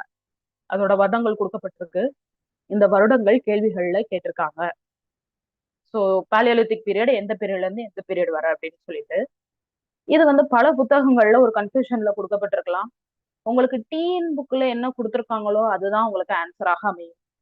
சரிங்களா? ஸோ ரெஃபரன்ஸ் டிஎன் புக்ல எந்த வருடம் கொடுத்துருக்காங்கன்னு தெளிவா படிச்சுக்கோங்க. அதை நீங்க படிச்சுட்டாலே போதுமானது. சரிங்களா? So now coming back to this. இந்த பழங்கற்காலத்திலேயே 3 வகையாக இருக்குது. ஏன்னா மிகப்பெரிய டைம் பீரியட். ஒரு 5 லட்சம் வருடங்களுக்கு முன்பு ஆரம்பிச்சு 10,000 பிசி வரை நடந்திருக்குன்னு சொல்றாங்க. ஸோ லட்சக்கணக்கான வருடங்கள்ன்றனால அதையும் 3 பகுதியா பிரிக்கிறாங்க. லோவர், மிடில், அப்பர் அப்படின்னு சொல்லிட்டு டெவலப்மெண்ட் பேசிஸா இந்த 3ஆ பிரிக்கிறோம். அதுக்கப்புறம் மீசோலித்திக் இடைக்கற்காலம் 10,000ல இருந்து 6,000 பிசி வரை. புதிய கற்காலம் 6,000ல இருந்து 4,000. அங்க 6,000ல முடியுதுன்னா அதுல ஸ்டார்ட் ஆகுது. சரிங்களா? So 6,000 to 4,000. ஆனா செப்பு காலம் மட்டும் பாத்தீங்க அப்படின்னா 3,500 தான் நம்ம சொல்லுவோம். என்ன காரணம் அப்படின்னா இது ஒரு டிரான்சிஷன் பீரியட் அப்படின்னு சொல்லப்படுது. சரிங்களா? So transition period agriculture start ஆகி அது பெருமளவு ப்ரொமோட் ஆகி மக்கள் வில்லேஜ் ஆகவும் சிட்டி ஆகவும் இன்னும் சொல்ல போனா சிந்து சமவெளி நாகரிகம் இந்த காலகட்டம் தான். ஸோ வில்லேஜ், சிட்டிஸ், கிங்டம்ஸ் எல்லாம் உருவாகுறதுக்கு ஒரு அடித்தளம் அமைந்த ஒரு காலகட்டம் இந்த சால்கோலித்திக் பீரியட். சரிங்களா? ஸோ அதே மாதிரி நியோலித்திக் பீரியட் என்ன சொல்றாங்கன்னா ரெவல்யூஷனரி பீரியட் அப்படின்னு சொல்லுவாங்க நியோலித்திக் பீரியட். ஏன் அப்படின்னா அக்ரிகல்ச்சரை கண்டுபிடிச்சது இந்த காலகட்டத்துல தான். மனிதன் சாப்பாட்டுக்காக ஓடி அலைஞ்சு ஹண்டிங் பண்ணி எங்க சாப்பாடு கிடைக்குதோ அங்க தேடி அலையாம தான் இருக்கும் இடத்துல விளைவிச்சு சாப்பிட ஆரம்பிச்சது வந்துட்டு இந்த நியோலித்திக் பீரியட் தான். ஒரு வாழ்க்கை முறை உருவானது இந்த நியோலித்திக் புதிய கற்காலத்துலதான் உருவாச்சுன்னு சொல்றாங்க. சின்ன சின்ன குடிசை வீடுகளாகட்டும், மண் வீடுகளாகட்டும், இந்த மாதிரி வீடுகள் கட்டி வாழ்ந்த காலகட்டம் புதிய கற்காலம். ஸோ நிறைய சேஞ்சஸ் நடந்ததுன்னு சொல்றாங்க. அதனால அது ரெவல்யூஷனரி பீரியட்னு சொல்லி சொல்லப்படுது. சரிங்களா? ஸோ பெரிய புரட்சிகள் நடந்தாதான் நம்ம ரெவல்யூஷன் சொல்லுவோம். அந்த மாதிரி ஒரு புரட்சி மனித வாழ்விலேயே ஒரு புரட்சியை ஏற்படுத்தின காலகட்டம் இந்த புதிய கற்காலம். அதுக்கப்புறம் இன்னொரு விஷயம் பாத்தீங்க அப்படின்னா அந்த புதிய கற்காலத்துக்கும் செப்பு காலத்துக்கும் இடைப்பட்ட காலம் டிரான்சிஷன் பீரியட்னு சொல்லுவோம். மாற்றத்திற்கான காலம் அப்படின்னு சொல்லி அறியப்படுது. ஸோ அந்த சால்கோலித்திக் பீரியட செப்பு காலம் சொல்றோம். இதுலதான் சிந்து சமவெளி நாகரிகம் நடந்தது. சரிங்களா? ஸோ அதுக்கப்புறம் கற்காலம் பொறுத்தளவு கீழ்பழங்கற்காலம், பழங்கற்காலம், மேல் பழங்கற்காலம் அப்படின்னு சொல்லப்பட்ட 3 விதம் இருக்குது. இதெல்லாம் எப்படின்னு பாத்தீங்க அப்படின்னா முதல்ல எதுவுமே எந்த டெவலப்மெண்ட்டும் இல்லாம மக்கள் வாழ்ந்த காலகட்டத்தை கீழ்பழங்கற்காலம் சொல்றோம். Middle, some development, stone tool எல்லாம் ஷார்ப்பா பண்ண ஆரம்பிக்கிறாங்க. ஸோ மக்கள் ஸ்டோன் டூல்லயே நிறைய different variety of stone tool வந்து கொண்டு வராங்க. இது எல்லாமே வந்துட்டு இந்த காலகட்டத்துல நடந்தனால இடைப்பழங்கற்காலம் அப்படின்னு சொல்றோம். ஆனா அப்பர் பாலியோலித்திக் மேல் பழங்கற்காலம் சொல்லப்படுது. நிறைய டெவலப்மெண்ட்ஸ் நடந்த காலகட்டம். ஸோ இதுதான் மனிதனோட எவல்யூஷன் சொல்லப்பட்ட பரிணாம வளர்ச்சி அப்படின்னு சொல்லலாம். குரங்குல இருந்து மனிதன் வந்தான் அப்படின்னா முதல் நவீன மனிதனை நம்ம ஹோமோசேப்பியன்ஸ் அப்படின்னு சொல்றோம். சரிங்களா? ஸோ ஹோமோசேப்பியன்ஸ் தான் முதல் நவீன மனிதன் சொல்லப்படுறான். ஹோமோசேப்பியன்ஸுக்கு முன்னாடி அவனோட முன்னோடியாக இருந்தது யாருன்னு பாத்தீங்கன்னா நியாண்டர்தால்ஸ். சரிங்களா? ஸோ அந்த நியாண்டர்தால்ஸ் முன்னோடியா இருந்திருக்காங்க. முதல் நவீன மனிதன் ஹோமோசேப்பியன்ஸ் அப்படின்னு அழைக்கப்படுறான். ஓகேங்களா? இந்த நேம்ஸ் ஞாபகம் வச்சுக்கோங்க. இது பேசிஸா கொஸ்டின்ஸ் வரும். ஸோ இவங்களுக்கு தெரிஞ்ச ஒரே விஷயம் என்ன அப்படின்னு பாத்தீங்கன்னா hunting and eating. Hunting and gathering சொல்லுவோம். ஸோ கேதரிங் அப்படிங்கும் பொழுது ஹண்ட் பண்ணுவாங்க, ஒன்னா சேர்ந்து இருப்பாங்க, அவ்வளவுதான். குகைகள்ல வாழ்ந்தாங்கன்னு சொல்லப்படுது. நமக்கு இப்பயுமே இந்தியாவில சில குகைகள்ல இவர்களோட ஓவியங்கள், இவங்க சில ஓவியங்கள்லாம் வரைஞ்சு வச்சிருக்காங்க. அதெல்லாம் நமக்கு கிடைக்குது. ஸோ இந்த ஓவியங்கள் முக்கியமாக பிம்பெட்கா கேவ்ஸ் அப்படின்னு சொல்லப்பட்ட குகை ஓவியங்களாக நமக்கு கிடைக்குது. ஸோ அந்த பிம்பெட்கா கேவ்ஸ் எங்க இருக்குன்னு பாத்தீங்கன்னா மத்திய பிரதேஷ்ல இருக்குது. மத்திய பிரதேஷ்ல இப்பயும் நம்மளால இந்த மாதிரி ஓவியங்களை பார்க்க முடியுது. பல்லாயிரம் ஆண்டுக்கு முன்னாடி வாழ்ந்த மக்கள் வரைந்த ஓவியம் இப்போ வரைக்கும் நம்மளால பார்க்க முடியுது அப்படின்றது ஒரு மிகப்பெரிய விஷயம். ஓகேங்களா? சோ முதல் மனிதனை கண்டுபிடிச்ச காலகட்டம் என்ன அப்படின்னு பாத்தீங்கன்னா வரலாற்றை பொறுத்தளவு இந்தியாவுல ஃபர்ஸ்ட் மேனா வந்து அப்பியர் ஆனது ஹோமோசேப்பியன்ஸ் அப்படின்னு சொல்லப்படுறாங்க. அண்ட் இந்தியால அதுக்கான ஆதாரமாக ஒரு மண்டை ஓடு வந்து கண்டுபிடிக்கப்படுது. ஒரு நன்கு மனிதனோட மண்டை ஓடு மாதிரி ஒரு வளர்ச்சி பெற்ற ஒரு மண்டை ஓடு கண்டுபிடிக்கப்படுது. அது ஹோமனின் மண்டை ஓடு அப்படின்னு சொல்லி சொல்றாங்க. சரிங்களா? சோ ஹோமினின்னு சொல்லுவாங்க. மத்திய பிரதேஷ்ல ஹாத்னோரா அப்படின்னு சொல்லப்பட்ட ஒரு இடத்துல வந்து கிடைச்சிருக்கு. சரிங்களா? சோ பிபெட்கா கேவ்ஸும் உங்களுக்கு மத்திய பிரதேஷ்ல தான் இருக்குது. இந்த ஹோமனின் மண்டை ஒரு முதல் முறையாக இந்தியாவுல பழங்கால மனிதன் வாழ்ந்தான்றதுக்கான அர்த்தமே ஆதாரமே இதுதான். சரிங்களா? சோ நல்லா ஞாபகம் ஹாத்னோரான்ற இடத்துல வந்து கிடைச்சிருக்கு. சோ இந்த ஹோமினின் யாருன்னு கேட்டீங்கன்னா ஹோமோசேப்பியன்ஸ்ல வரக்கூடிய ஒரு மனிதனோட ஒரு பகுதி தான். சரிங்களா? ஸோ அவங்க ஒரு நிறைய குரூப்ஸ் ஆஃப் பீப்புள் வந்திருப்பாங்க. அதுல வந்து ஒரு குரூப் தான் இந்த ஹோமினின்னு சொல்லப்படுறாங்க. So this is the pattern. சரிங்களா? ஸோ இதுதான் அந்த மண்டே ஓடு நமக்கு கிடைச்சது. அவ பேஸ் பண்ணி அப்ப வாழ்ந்த மனிதன் எப்படி இருந்திருப்பான் அப்படின்னு சொல்லப்பட்ட ஒரு இமேஜினரி பிக்சர் தான் இது. சரிங்களா? ஸோ இதுதான் எங்க கிடைச்சது உங்களுக்குன்னா மத்திய பிரதேஷ்ல ஹாத்னோரா அப்படின்னு சொல்லப்பட்ட ஒரு இடத்துல கிடைத்த மண்டே ஓடாக இருக்குது. ஓகேங்களா? அடுத்தது, ஸோ இந்தியால பழங்கற்காலம் நடந்தது, மனிதர்கள் வந்து பழங்கற்காலத்துல இந்தியால வாழ்ந்திருக்காங்கன்றதுக்கு இன்னொரு ஆதாரம் முதல் முறையாக ஒரு தூணை கண்டுபிடிக்கிறாங்க. பல்லாவரத்துல வந்துட்டு ஒரு கை கோடாரி வந்து கிடைக்குது. சரிங்களா? சோ கை கோடாரினா முழுவதும் கோடாரியாவெல்லாம் இருக்காது. ஒரு ஸ்டோனை நல்லா செதுக்கி இருப்பாங்க. அந்த ஸ்டோன் வந்துட்டு ஒரு கோடாரி மாதிரி யூஸ் பண்ணிருக்காங்க அப்படின்னு சொல்லப்படுது. அத முதல் முறையாக தமிழ்நாட்டுல பல்லாவரம் பக்கத்துல கண்டுபிடிச்சவரு ராபர்ட் ப்ரூஸ் ஃபுட். சரிங்களா? சோ இவர் ஒரு தொல்லியல் துறை ஆராய்ச்சியாளர் அப்படின்னு சொல்லலாம்.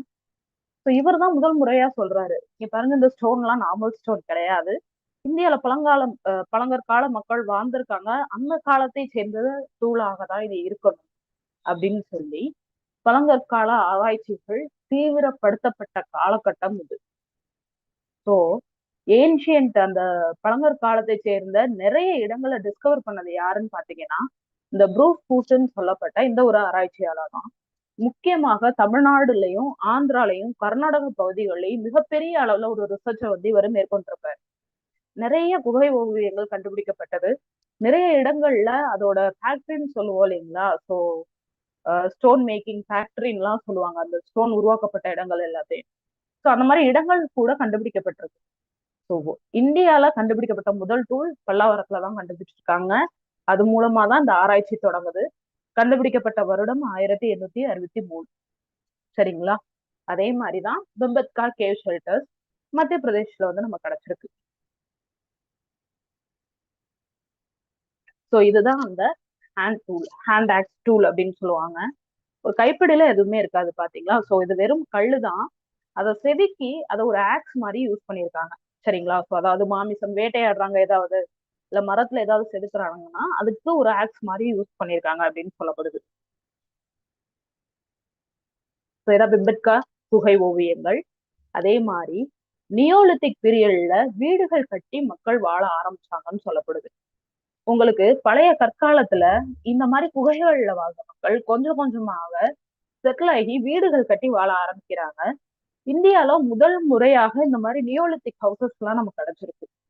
அந்த காலகட்டத்தை சார்ந்த, அதாவது ஒரு 6000 பிசிஐ சார்ந்த ஹவுசஸ் கிடைச்சிருக்குன்னா அது பெரிய விஷயம் இல்லைங்களா? 6000னா இப்ப நம்ம 2024ல இருக்கிறோம். 8000 வருடங்களுக்கு முன்னாடி மனிதர்கள் வீடுகள் கட்டி வாழ்ந்திருக்காங்கன்றதுக்கான ஆதாரம் நமக்கு கிடைச்சிருக்கு. இது எந்த இடத்துலன்னு பாத்தீங்கன்னா மர்கர்ன்னு சொல்லப்பட்ட இடத்துல, மர்கர்ன்னு சொல்லுவாங்க.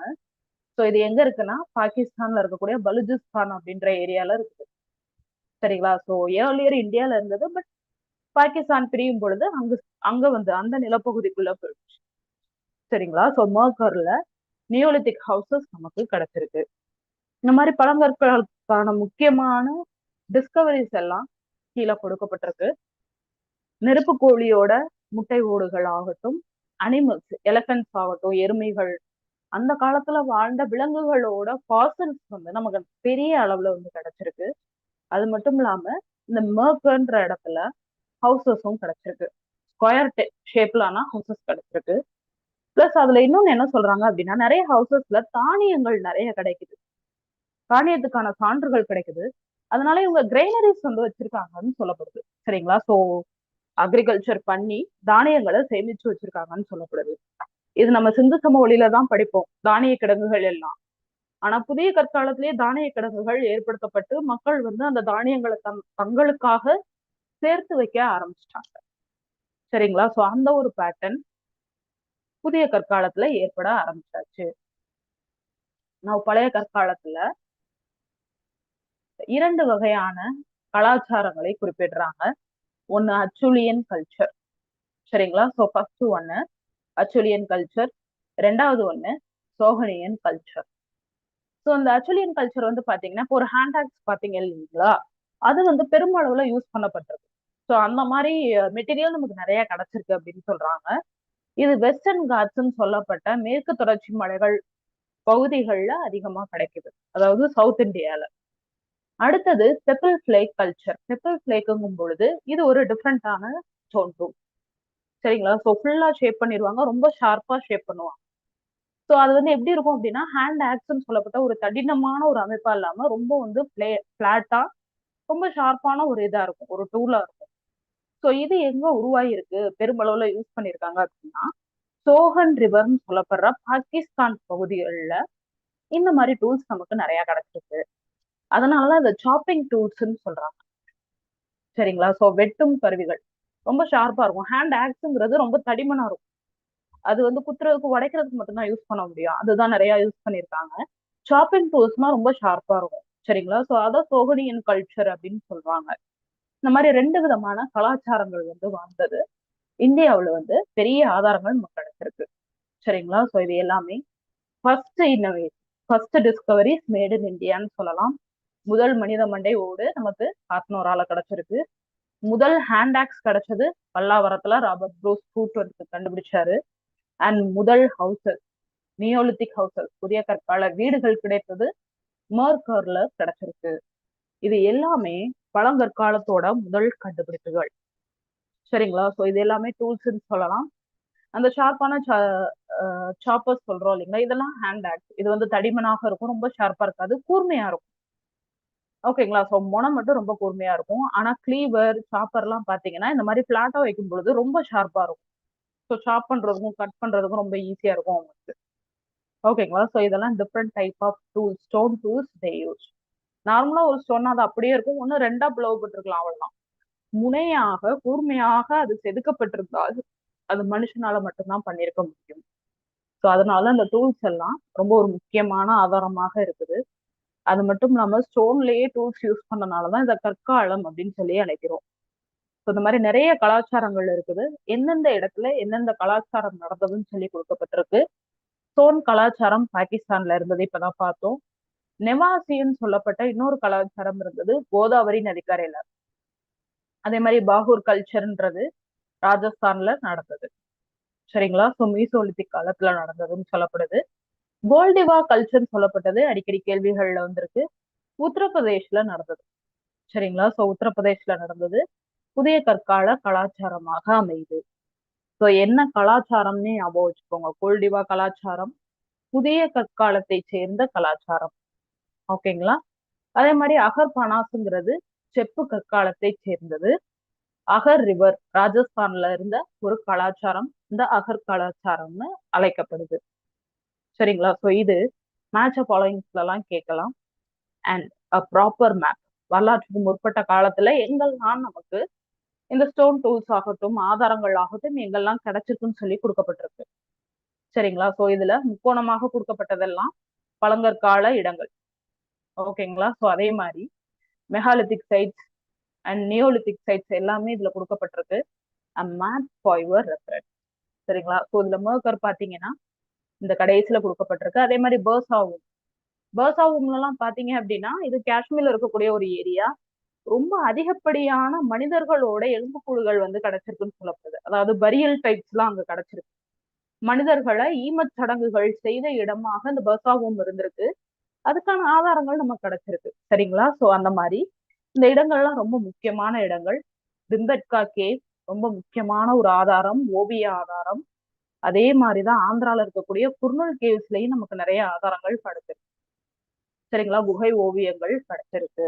ஸோ இதெல்லாம் முக்கியமான பிளேசஸ், நல்லா ரெஃபர் பண்ணிக்கோங்க. And the timeline is also given. Lower palaeolithic, middle palaeolithic, Neolithic. சரிங்களா? ஸோ புதிய கற்காலம் வர்றப்ப மக்கள் பாட்டரி கூட செய்ய ஆரம்பிச்சிருக்காங்க. முக்கியமான இன்னொரு விஷயம், பானைகள் செய்தலும் வீல் டிஸ்கவரின்னு சொல்லுவாங்க. ஓகேங்களா? ஸோ வீல், சக்கரம் கண்டுபிடிச்சதாகட்டும், அக்ரிகல்ச்சர் ப்ராக்டிஸ் பண்ணதாகட்டும், புதிய மெத்தட்ஸ் எல்லாம் கண்டுபிடிச்சதாகட்டும், டொமஸ்டிகேஷன் ஆஃப் அனிமல்ஸ், அனிமல்ஸ் எல்லாம் வீட்டு பிராணியாக வளர்க்க ஆரம்பிச்சதாகட்டும், இது எல்லாமே நடந்த காலகட்டமாக இந்த புதிய கற்காலம் அமைஞ்சிருக்கு. அதனாலதான் அது புரட்சிக்கான காலமாக அறிவிக்கப்பட்டிருக்கு. ஓகேங்களா? So now questions for you. Who discovered the first hand axe at Pallavaram in 1863?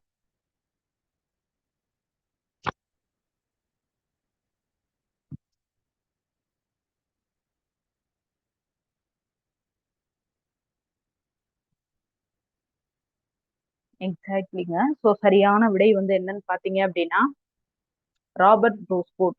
சரிங்களா? ஸோ பல்லாவரத்துல ராபர்ட் ப்ரூஸ்பூட்னு சொல்லப்பட்ட ஒரு ஆய்வாளர் தான் இதெல்லாம் கண்டுபிடிச்சாரு. சரிங்களா? ஸோ அடுத்தது,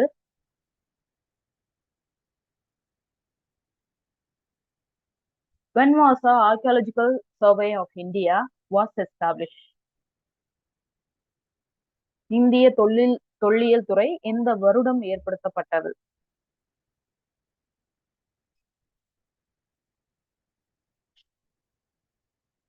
மிகச் சரியான விடை. ஸோ 1861. சரிங்களா? ஸோ 1861 தான் வந்து ஃபர்ஸ்ட் தடவை இந்தியாவோட தொல்லியல் துறை ஏற்படுத்தப்பட்டது. அலெக்சாண்டர் கன்னிங்ஹாம் அதோட இயக்குனராக இருந்தார். நன்றி அனைவருக்கும். ஸோ நல்லா படிங்க. All the best.